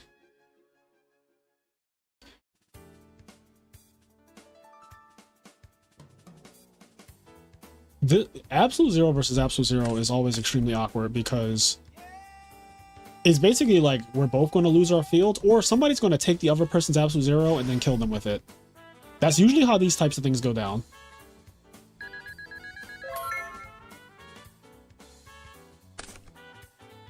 Like, this is a super awkward game state.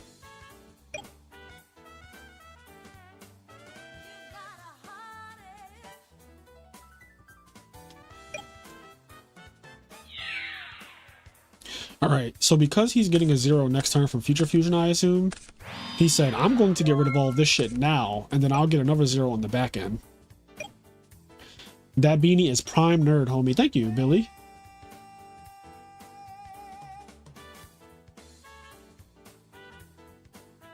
I'm trying to picture a hat with 3+ years under the microscope like Edison has, and there's no way that can be fun whatsoever.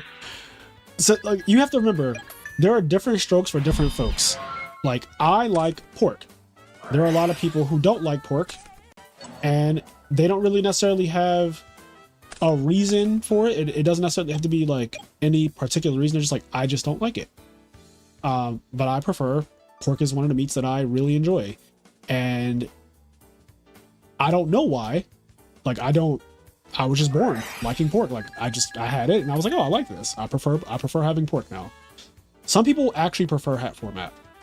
Some people actually prefer, believe it or not, modern and goats. That is like what they prefer.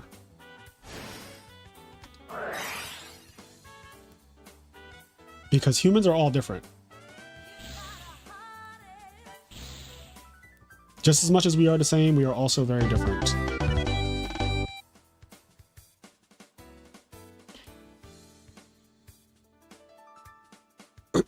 The big win. Whoever moves first and 0 stare down usually loses the exchange because it probably took a battle phase to do so.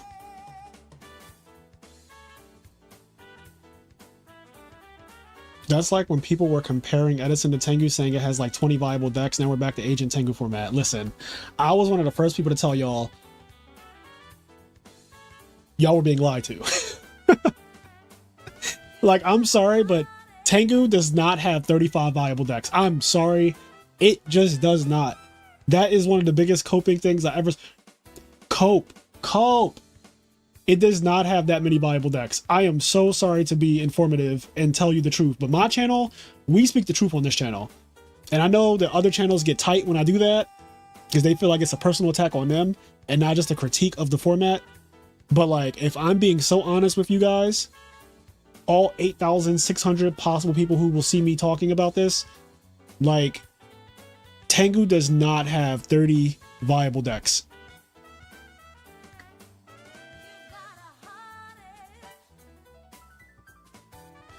And you're never going to convince me that Jiracs are good, because they're not. You cannot convince me. Jiracs are not good. And that's just like one of the... Like, Scraps aren't good either, just by the way. Scraps fucking suck. They suck dick. Scraps are really, really bad. And there's no reason that you should play Scraps. None. Unless you just like playing Scraps. But if you're playing it with the intention of ever winning a major, which don't exist, by the way, for Tengu. But if you ever wanted to win a major tournament... Don't play Scraps.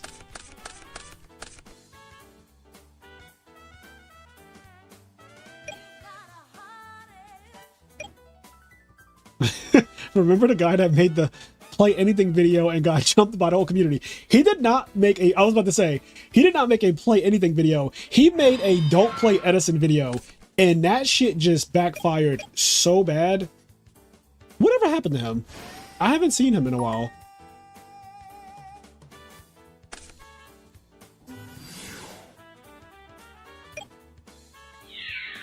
Honestly, I'm about to start a second YouTube channel. It's just me hating on other formats. Would y'all watch a channel where I just literally shit talk every format? Like, I just literally, the channel is just me going in on It's just me going in on formats. It's just like, this format fucking blows. And let me tell you why. Like, that is just like the whole channel is just like full of hate. It's basically that video the guy made about don't play Edison, but all my videos are that.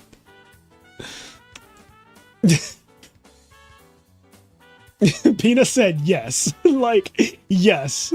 Find out, hell yeah. Dennis B, yes. Did you play at YCS Charlotte 2011? Oh, YCS Charlotte 2011. Let's see. YCS Charlotte 2011.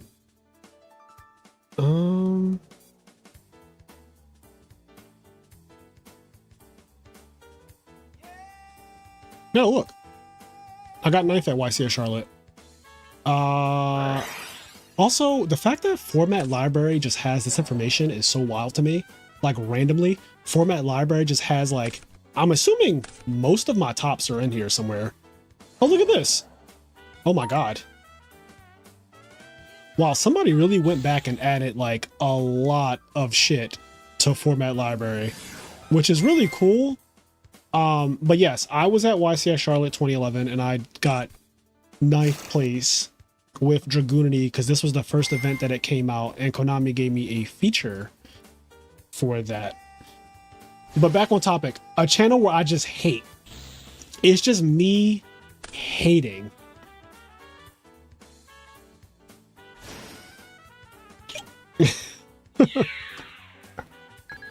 I kind of want to do this. Like, it sounds fun.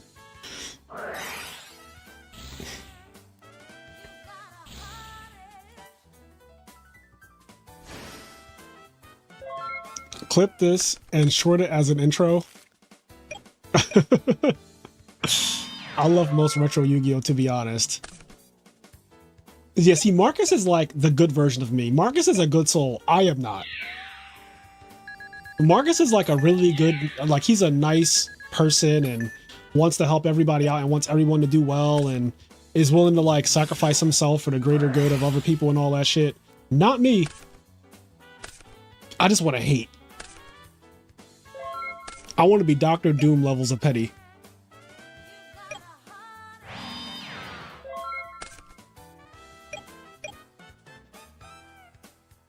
Not only will I watch it, but I'll gladly come on and talk shit about several formats.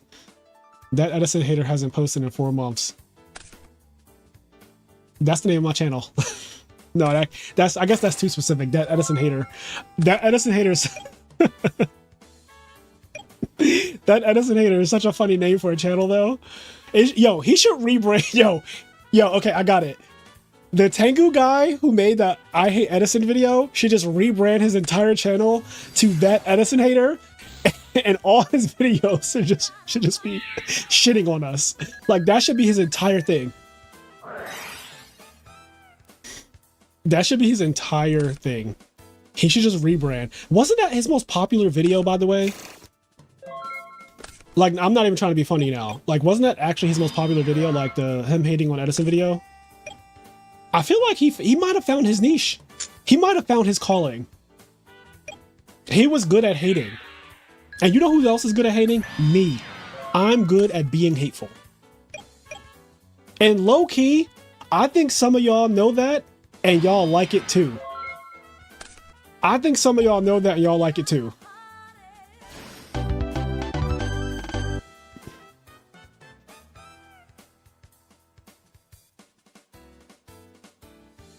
Why not put it on this channel? Nah, bro. If I'm going to be that levels of hateful, I got to start a new channel for that. You can't, because on this channel, like, I contain my hate. Like, y'all don't know that the levels of petty and hate that I can, like, really dish out. I keep it to a minimum on this channel. Like, when I let little parts of it out, like, on here, it's very, like, condensed and controlled. It's like Frieza when he went to his final form, but then Goku found out that he was only at 1%. I'm at 1% on IMNerd. When I'm on IMNerd, I'm at 1%. I'm at 1%. I need Kenny to let me go and make a separate channel.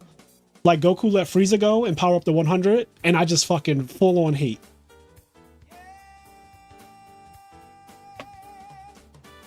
Big win absolutely through this game.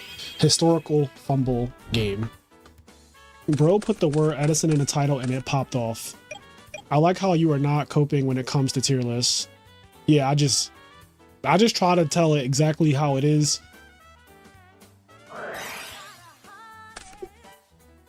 I don't think you hate enough. I think you need to step your hate up. TJ Parker, I know you have a hateful heart as well. I know you have a hateful heart. I am hater. And then change the name to Sarasia Myth. Or he can play a double agent type thing, trying to defend Tengu while getting the most boring ass games ever, like Maxi and Valor turn one every game. I dislike it, but I like the truth and brilliance of Frazier. Just let Kenny be the face and you dub over. He took the Edison hate video down because of the backlash. I had this discussion on the car ride with Shin and the boys, and they loved the hate. You had what discussion, Marcus? You had a discussion about me being hateful?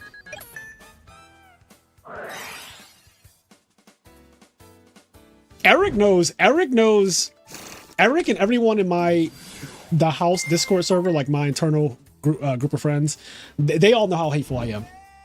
Like if my server ever leaked World War III, bro. But then again, I also know that a lot of the other servers are also hateful. So it kind of balances itself out. Sometimes I get leaks from other servers about hate and like, I don't care.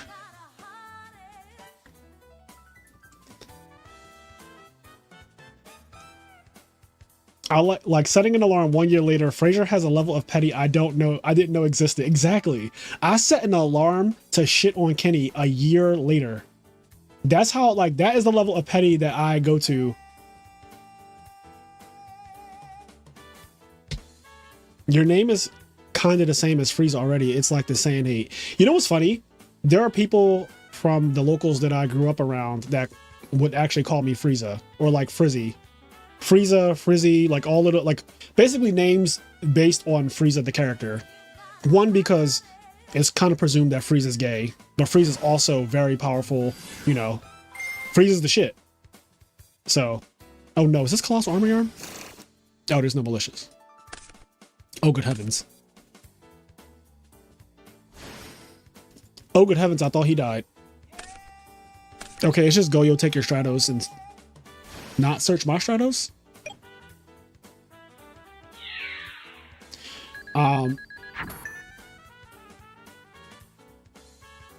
Name the channel IMNerd backwards.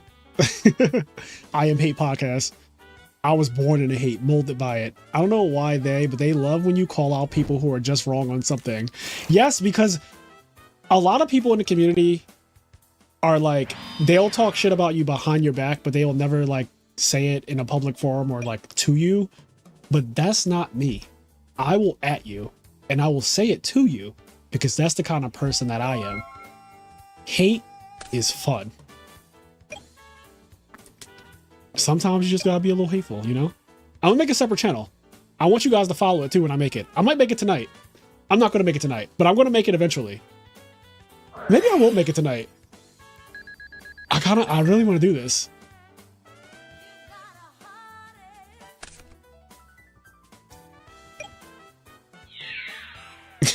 I have so many ideas already. Why do I have ideas for a channel based on hate already? This is so deranged.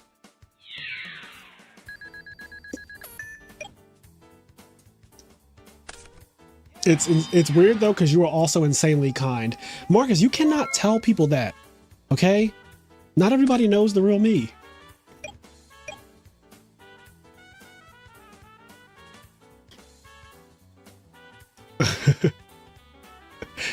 You got to get Ark on that channel. He's a masterclass hater. James Ark is a masterclass hater. He would be a great like guest that we have every once in a while. Like how what was that one show? Montel Williams used to bring in that one psychic lady who just was like wrong about everything she ever said, but she would just pretend like she'd be like, stand up. You lost your mother, didn't you? And the person would be like, yeah, I lost my mom. It's like, she wanted you to know that she took care of you by being a prostitute and she never told it to you while she was alive, but she's dead now. And she wanted you to know her secret. Your mom used to sell herself when when you were a kid. That's why she would go absent after a little while, and she would just like pop up out of nowhere, and her hair would be kind of messed up. It was because of that. So she wanted you to know that. She's talking to me right now. That show was unhinged. My grandma used to watch that shit religiously, and I would just be looking at my grandma like,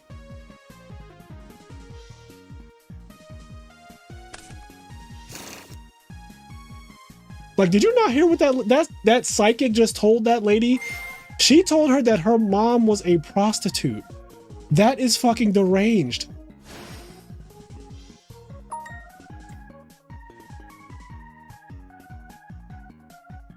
From hating too hard.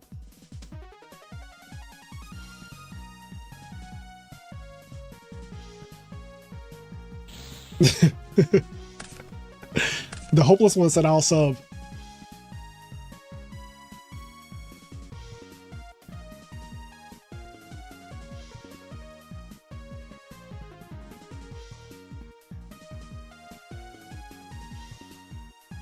The biggest hate makes a deck people hate playing against so much they go play Modern or Magic.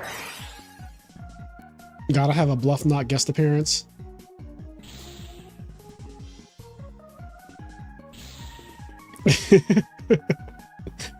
My favorite from those kind of shows is when Mari has ladies terrified of olives and they bring in a jar of olives and she fucking loses. Yo, Mari was also unhinged for that. Bro would be like, so what's your biggest fear in life? And they'd be like, clowns. They'd be like, if I see a clown, it literally makes me convulse and vomit. And one time I saw a clown, I almost died. So like, it's really important that I never see a clown ever again in life because it's literally dangerous to my physical and mental health. And I have a family to take care of and a husband who needs me. And I take care of my sick mother, so I can never see a clown again in life. And please God, don't ever show me a clown. And then out of nowhere, under their seat, a fucking clown will emerge. And the person will literally lose their fucking shit and start convulsing and seizuring on the ground. Mari was insane. And yet I loved it. Which probably says more about me than it does about Mari. Oh, this is ignorant as hell. Yo, Miss Worm is only ever summoned when you're about to win. I've never seen Miss Worm summoned and somebody didn't literally die that turn. Now, he obviously could have Gores. And he could only have Gores. Why are all three monsters 2,500? I hate that. That makes Gores so good against this field, actually. I hate that all three monsters are 2,500. This is such an awkward field for Gores. Okay, no Gores. Because Gores would have been so outrageous against this. Like, you drop it on the first attack, no questions, and then you just, like, look at them like, you tried to make an attempt on my life. 2 Mollies in hand, games 2 and 3. Yes! He had 2 Mollies in his hand. Yes! Yes! The one time I tried to play Molly and Hero Frogs, I was like, you know what? Let me try this. Round 1 of the YCS, I fucking drew double Molly against Blackwings. And I was like, never again in life. All right, finals. So we have this deck versus Vayu Turbo, which I believe is Diva Hero versus Vayu. Yeah.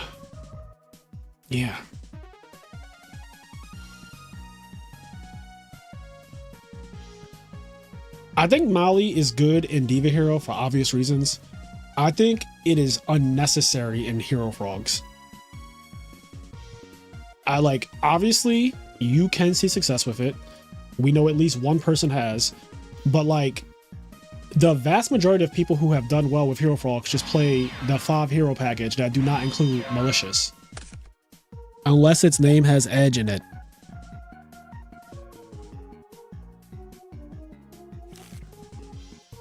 What do you think about 60 card Lightsworn Frazier? That's the thing, I don't. Molly is a card that is played in decks that require high ceilings. Hero Frog just has the ceiling already, so not needed. The Frazier 5. The scariest thing of Diva Hero is your own draw phase, which is a stressful thing to do for yourself. Malicious edging.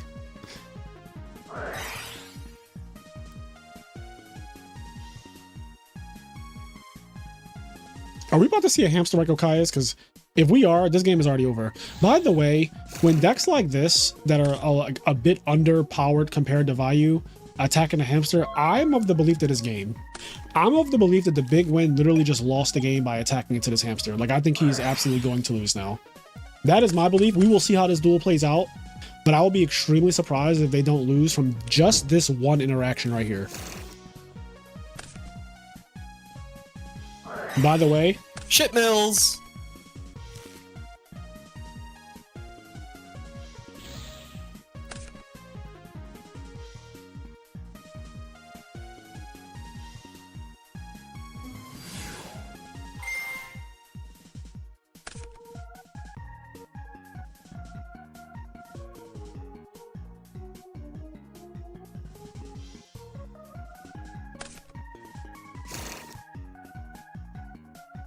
"60 card Sworn is by no stretch a good deck to play, but I'll be lying to say it's not fun in its own right." Exactly. I do think that 60 card Light Sworn is fun because you get to play that one card Light Sworn Barrier, and you can play like triple Arcus. Hydro Pump has a good list for 60 card Light Sworn.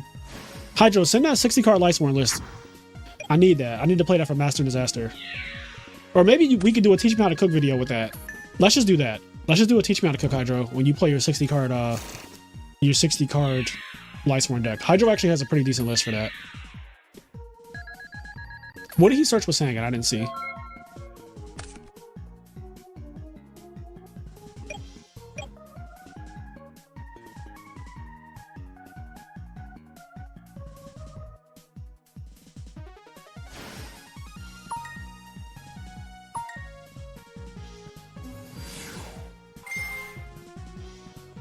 Oh no, what if he gets Colossal Army Armed?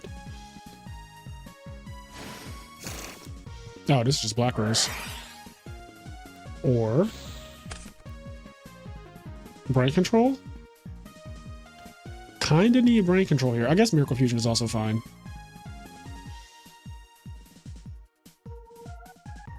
If I remember correctly, Hydro knocked me out of top 4 of the very first IMNerd. How did I know? How did I know? It's like I'm psychic powers. I wish that my psychic powers could be used for more than just Yu-Gi-Oh though. I've been a psychic in Yu-Gi-Oh for like 20 years, and I just wish that I could play the fucking lottery. The crazy part is, if I won the lottery, I actually would still do exactly what I'm doing now in terms of like content and tournaments and stuff. I would just do way bigger scale, like a way bigger scale of it. Oh, he's ODing. Oh no.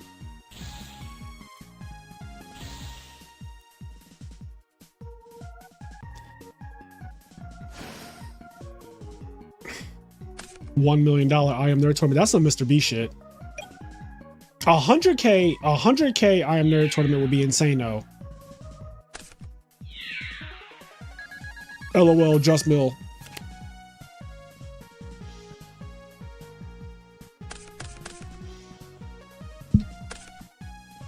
Okay, so they milled a Vayu to go with the Armwing, which automatically makes Armor Master, which threatens the Stardust Dragon. So already you're seeing the power of Vayu getting a free, essentially a free 2500 monster to combat this very low amount of cards right now. But he is getting a Future Fusion next turn, so he's going to go up to 3 cards next turn for what it's worth.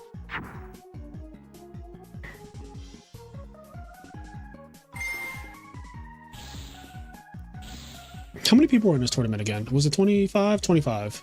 25 to stay alive.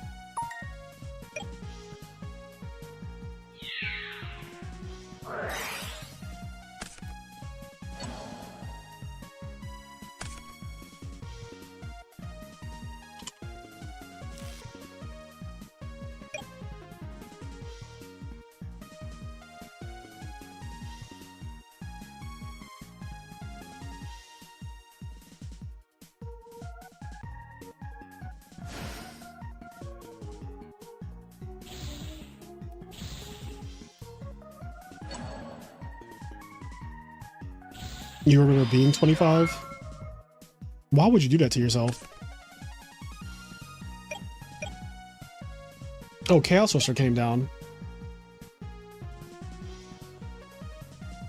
This card is so good because it out Stardust, and Stardust actually does cook Vayu. So like the fact that he had this is amazing.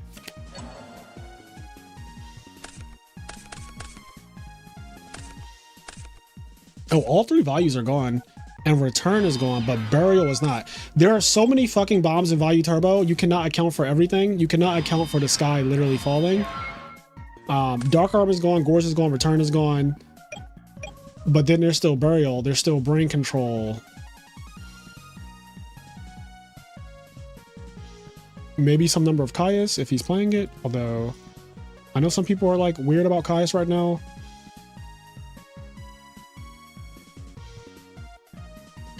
Yo, remember when you went to sleep and actually woke up well rested? I get like 5 hours of sleep every night. You would buy a car shop and do retro format tourneys. That would be cool. I don't know how I feel about having a brick and mortar. I don't know.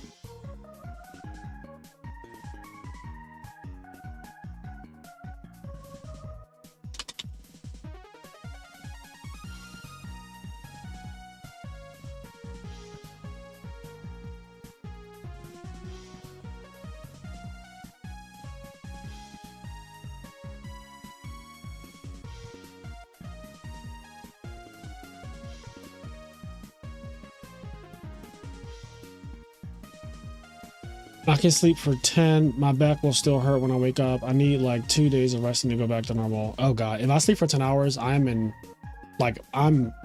not in a good mood. That's way too much sleep for me. I don't like really ever want to sleep for 10 hours, if I'm being honest. So I'm a workaholic. I don't know if you guys know that already. You probably do if you're paying attention. I do not like sleeping for extremely long periods of time. Oh, this is a really good return.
I've always wanted to own a car shop, but I've spoke to many owners.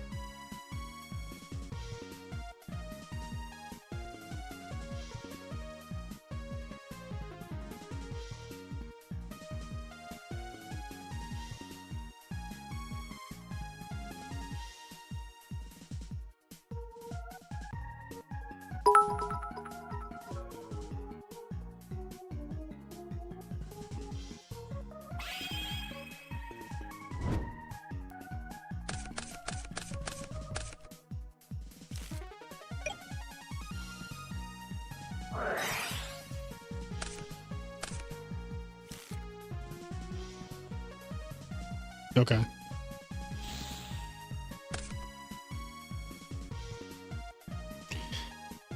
A little patience goes a long way, chat. Okay, anyway, let me catch up on chat. I was having so much fun with you guys. We had such a good stream tonight.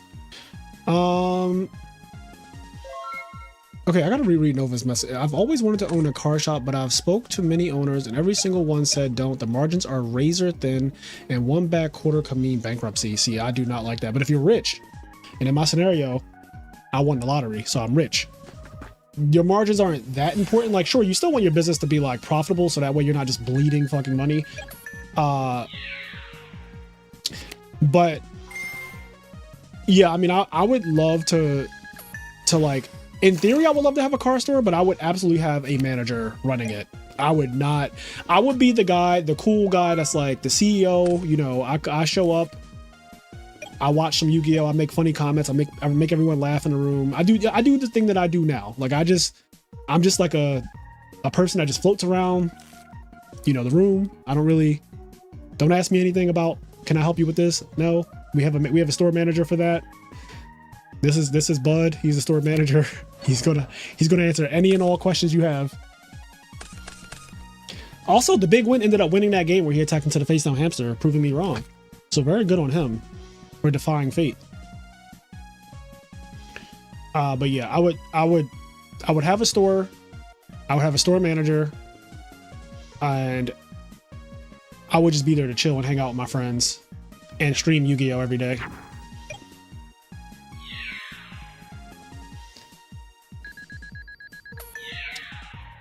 Make Kenny the manager. I guess Kenny kind of already runs a store right now, so he probably could run one.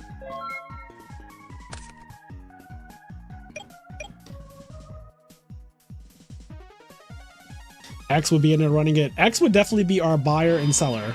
X would be our dedicated buyer and seller for sure.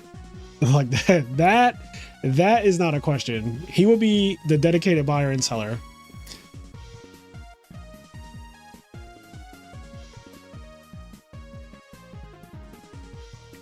If you need guest support, I'll happily join in some shit talking.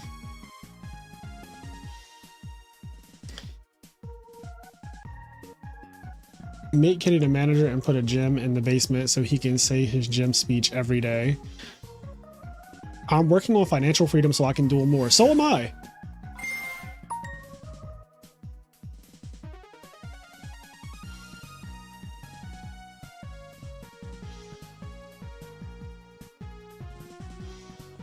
What's up, Bitterbox?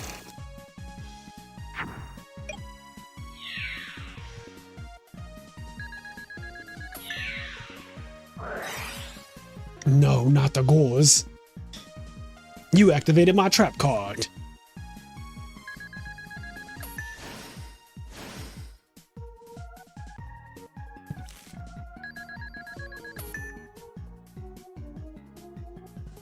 Gore saves lives.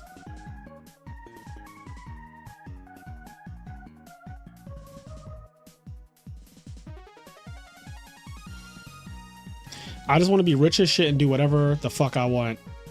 We about halfway there. I mean, that is the American dream, right? That is literally the American dream.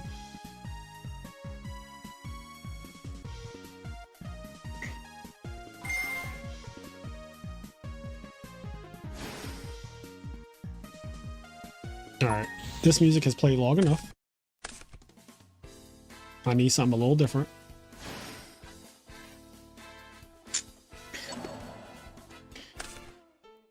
Are you doing top 8 circuit decks? What do you mean by that? Do you mean like literally the, like this? This is already done. Like you can see the top 8 decks.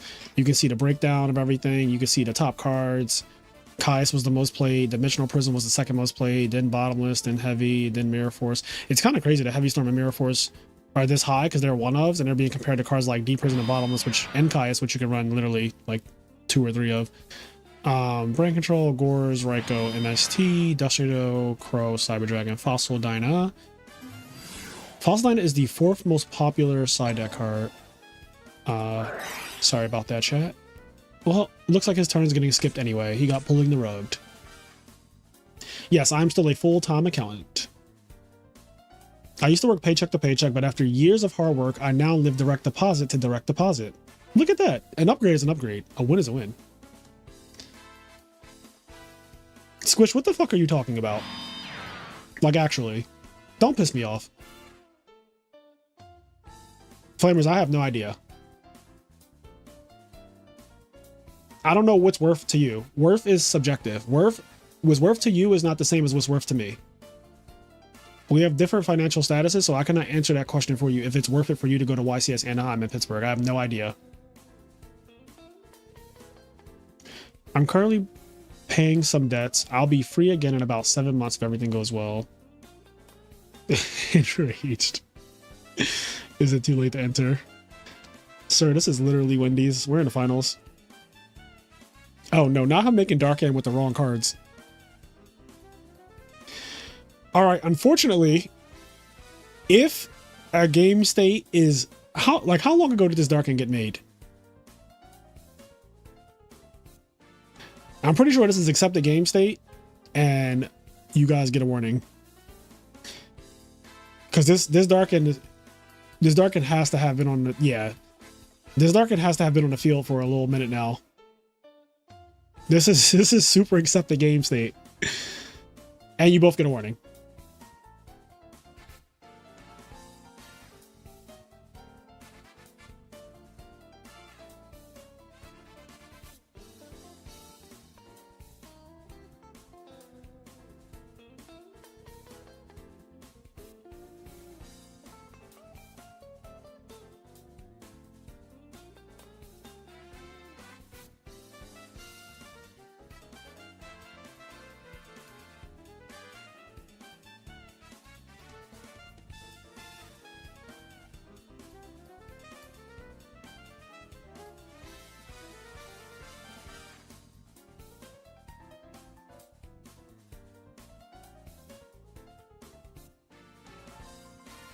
Yeah, unfortunately, when shit like this happens, it is accepted game state. It is far, we're just too far past. We cannot rewind this. Like it's just not rewindable.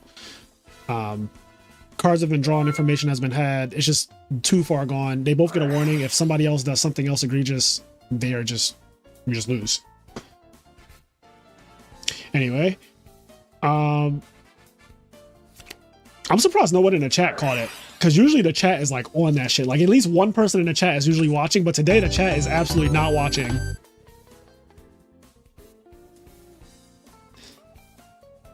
We need a Discord judge for Edison tournaments.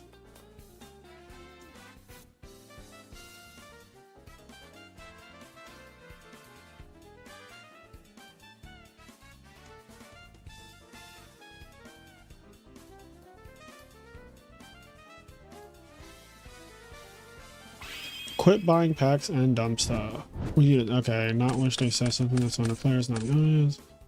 Wait, what happened? We're too busy trying to get you to open a car shop and make Kenny the manager. We were talking about the American dream. We were talking about the American dream. Dark End was not summoned correctly, apparently. I didn't even see how Dark End hit the field. I'm gonna be honest. I'm gonna be so honest with you guys.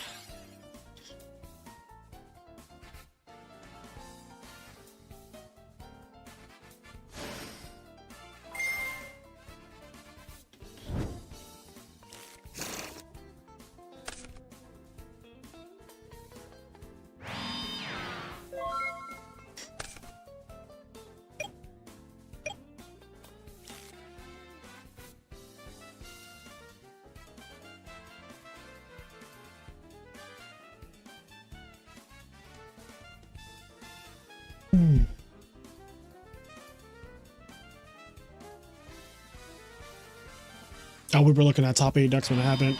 I'm never paying attention to the duel completely. I am the entertainment here.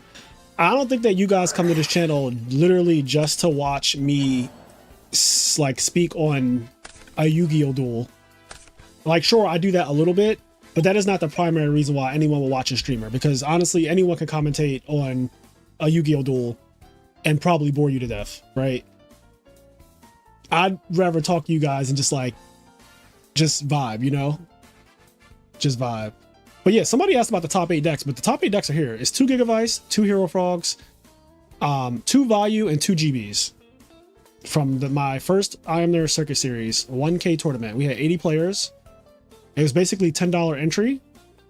And we gave out $1,000 in cash. And if you guys want to see proof of that, well, not only that, you guys would know if I didn't pay because you would get fucking super angry people talking about how Fraser's a scammer. But you can see all the money being paid out here. Chess Prime, getting $400 for first place. This is in also why Europe dominated this tournament, by the way, even though an American won. But like, look at the sheer number of Europeans who I had to pay out for top 8. Like, this is fucking crazy. Europeans do not play with Yu-Gi-Oh at all. I need the Americans to bring their A game to the next IMNerd Circuit Series.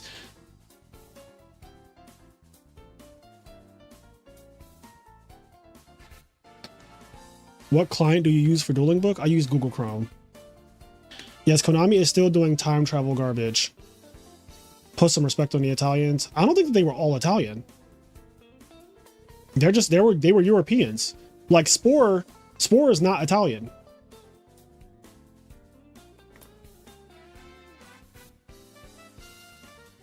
Also, I respect Italians. I know that Italians are some of the best Yu-Gi-Oh players in the world because Ludo is literally one of my friends, and I think Ludo is literally the best Blackwing player to ever touch that deck. He's also just one of the best Edison players, period. But he's definitely like the best Blackwing player who's ever touched Blackwings in Edison format so far. That guy is cracked, and it's a shame that he doesn't play anymore. No Blackwings in Top Cut feels weird to me. Yes, Konami is still doing time travel. They got nothing to do in Europe. We bought 10 clowns, guys. Come on. MTL Legend, I think you are like, well, he's not going to hear this if he's behind, but you are definitely far behind. You are not live on the stream right now, for sure, if you're talking about the clown thing.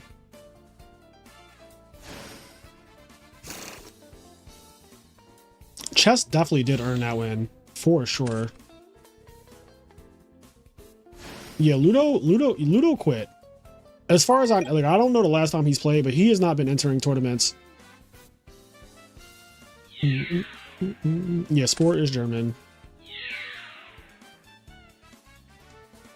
Also, Ludo was a big hater too. I love Ludo. He is very hateful, and honestly, that I gel well with his energy. That's why we became friends. Well, it's funny, we hated each other for a year, and then of all people, James Frazier is the one who got us to talk to each other, and then we became friends from there. And ever since then, we've just been like really close. I'm actually very fond of him. He's not, you know, the online community will give him shit, but he's actually not a bad person. He's just misunderstood, like a lot of other people who are hateful.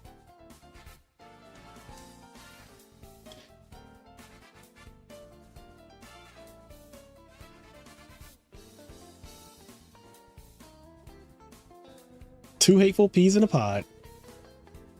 The Frazier connection. I know, right? James Frazier connecting Frazier Smith with Ludovico Rizzo. The most unlikely situation ever.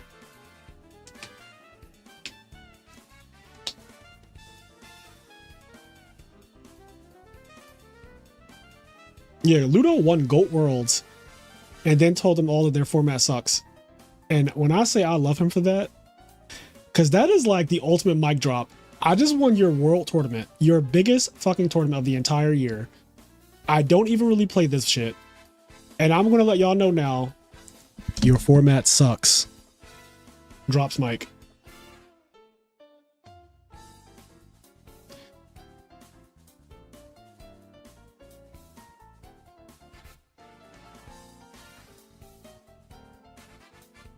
I cannot wait to make my hate channel. When I tell y'all nothing is making me, I'm smiling so hard at the thought of what I'm about to do on the internet. We might get canceled. we might finally get canceled, chat.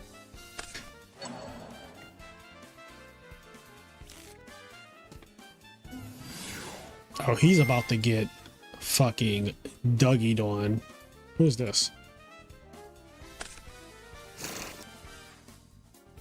All right, I'm ignoring that person. But yeah, he's about to get big. Ooh, Mr. Sippy.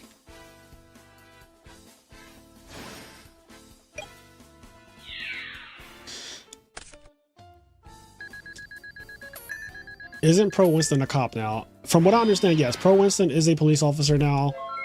Imagine getting pulled over and he just looks at you and says, if it ain't pro, it gots to go. Deuces. And he cuffs you.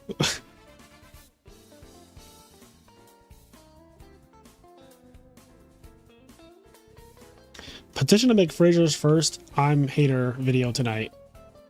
This is finals, yes. Fraser, were you on Dueling Network? I was. My name on Dueling Network was literally just Fraser Smith with a space. Or was it without a space? I forget. Because there was... so I had Fraser Smith, but somebody had Fraser Smith either with a space or without a space. And I actually know the person who had the fake account. Anyway, I know the person who had the fake account, but yeah, I had Fraser Smith, and I'm pretty sure mine was Fraser, like, space Smith.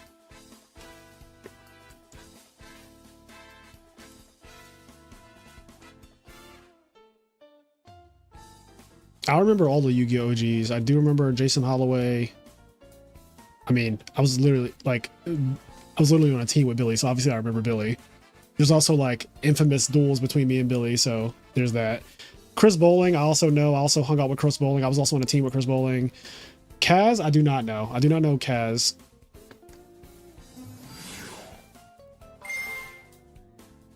Summon Diva. Oh no, the card that kills Diva Hero. Oof.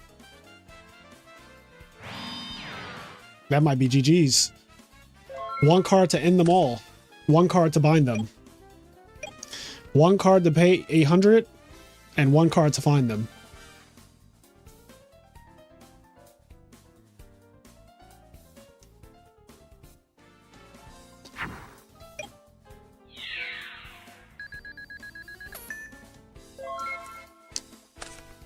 Did you ever duel against Jeff Jones? Yes. Me and Jeff Jones have dueled against each other a lot. In fact, I think... Let me see what's happening here. Allure. Okay. We're going to check that in 1 second. I'm pretty sure there's a feature match. Yeah, there is a feature match. First of all, this page is... I gotta turn this dark mode thing off. Is this actually Konami's website? Why are the pictures gone? Do they just not have pictures anymore? Anyway, me and Jeff Jones have like a feature match at a YCS. Let me gain some life so I can pay for my oppression to keep you down. Me and Jeff have played a lot though. Like, I've played Jeff probably more than 5 times in tournament, which was, it got really weird at a point because we would just get paired with each other often. And I was like, how is the Kasi system just pairing me and you together this often? Like, it was really weird.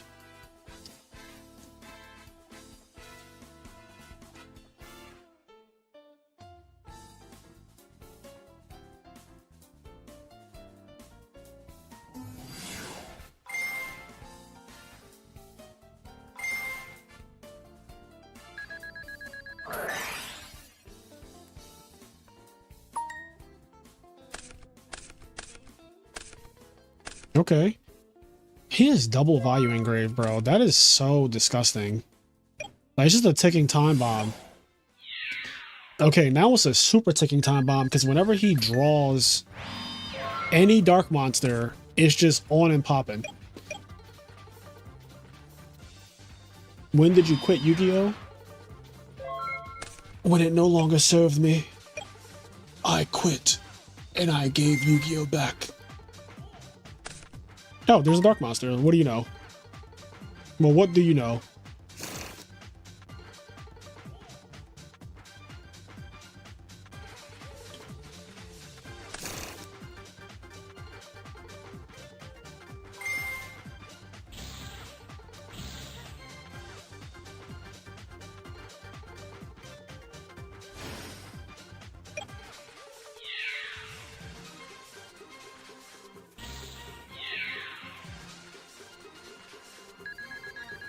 It's crunch time. It's now or never. It's Heavy Storm, Miracle Fusion, or die.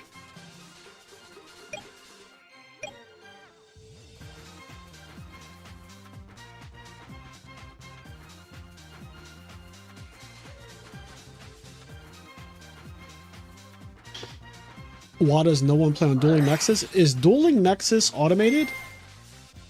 I feel like automated Yu-Gi-Oh clients are just not good.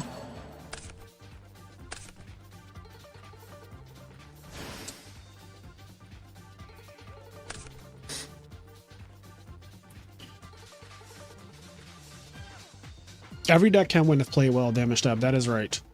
Every reasonable deck, not literally every deck. Some decks are not capable of actually winning, but like, yes, most decks can win in Edison format. The ones that people actually play. Like Diva Hero, Lightsworn, Amaryllis, Gigavice, Forgs, all the frogs, all the birds. Maybe X-Sabers if they run super hot. X-Sabers have been in top 4 before of a major, so like, it is not impossible. Jinzo OTK. Also, Jinzo OTK is not solved as a deck, so like, not only do I think Jinzo OTK could win. Okay, that's a D prison on a thing, and he has another Vayu to kill next turn, and he has another Miracle Fusion. Okay, so this Vayu actually outs the Miracle Fusion already. These decks are so like well matched in a very weird way. Like 2500, he's going to get a 2500 guy. But I would be surprised if obviously Vayu didn't win this game. They are so close. Brain control off the top. Oh, he already played brain control. LOL, JK lies.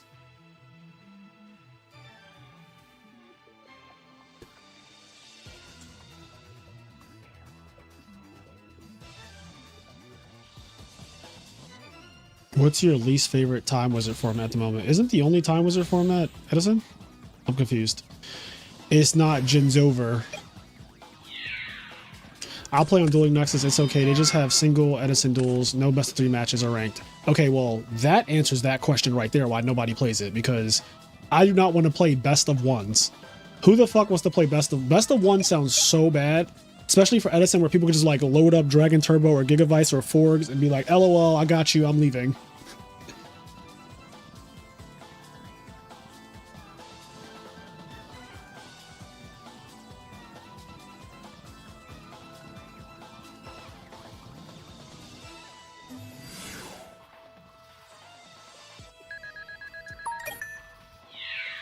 You know, X-Sabers would actually...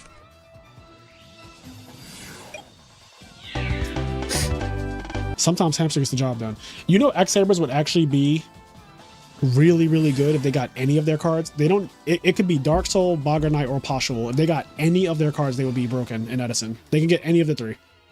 If they got any one of those 3 cards, they would be really, really, really good in Edison. But unfortunately, they do not have any of those cards, and a con is up.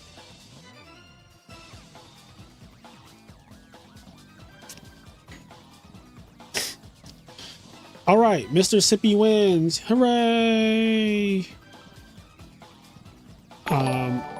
Elias, thank you for becoming a member. Also, I used to know someone with the name Elias. I like that name. Poshul was very underrated, like a tuner Spirit Reaper. Yeah, they don't have Poshul, because if they had Poshul, then you could play Reinforced Truth ×3 in X-Sabers, and it would make summoning Fall Troll really fucking easy, and that deck would be really, really, really problematic. But they don't have Poshul, they don't have Bogger Knight, they don't have Dark Soul. If they had any of the 3, they would be insanely that much better. Like, literally any of them would make the deck so much better. But, okay, guys, well, Mississippi won. So Vayu versus Diva Hero tonight. This was a pretty interesting finals. We haven't seen like either of these decks in the finals in a very long time. Like I was actually looking at, let me get out of here. I was actually looking at the winning deck list in my server, and like, yeah, it's just been a lot of different, like we had Dragon Turbo and Machina Hero and Frogs with Destalos and just like all these different decks. Monster Mash, Machina Control, GB Heroes. But yeah, this is the first time I'm seeing Vayu versus Diva Hero in the finals in one of my events. So pretty cool to see that after not seeing it all year. Okay, I'm going to end the stream here. I'm going to go start working on my hate channel. So thank you guys so much. It's been a great stream. This is honestly one of the funnest streams I've had. I will definitely be back next Tuesday, I want to say. This weekend is the Midwest Edison Clash, so I will be there. I am a bounty. What does it say? So it says bounties. Some very popular and famous faces of this great game we love will be in attendance at this event. They are your bounties. You will become a hunter and take part of their bounty. Every time you beat a bounty in a match, a cash payout of $40 will be rewarded. The following players are bounties, and it lists me and Paul Hobbs and Gage Poljack. We are your bounties. So if you beat us, you get paid money. And these people who are hosting this tournament, really nice people. They really did a big one getting me to this event and everything. So shout out to them. And yeah, this should be fun.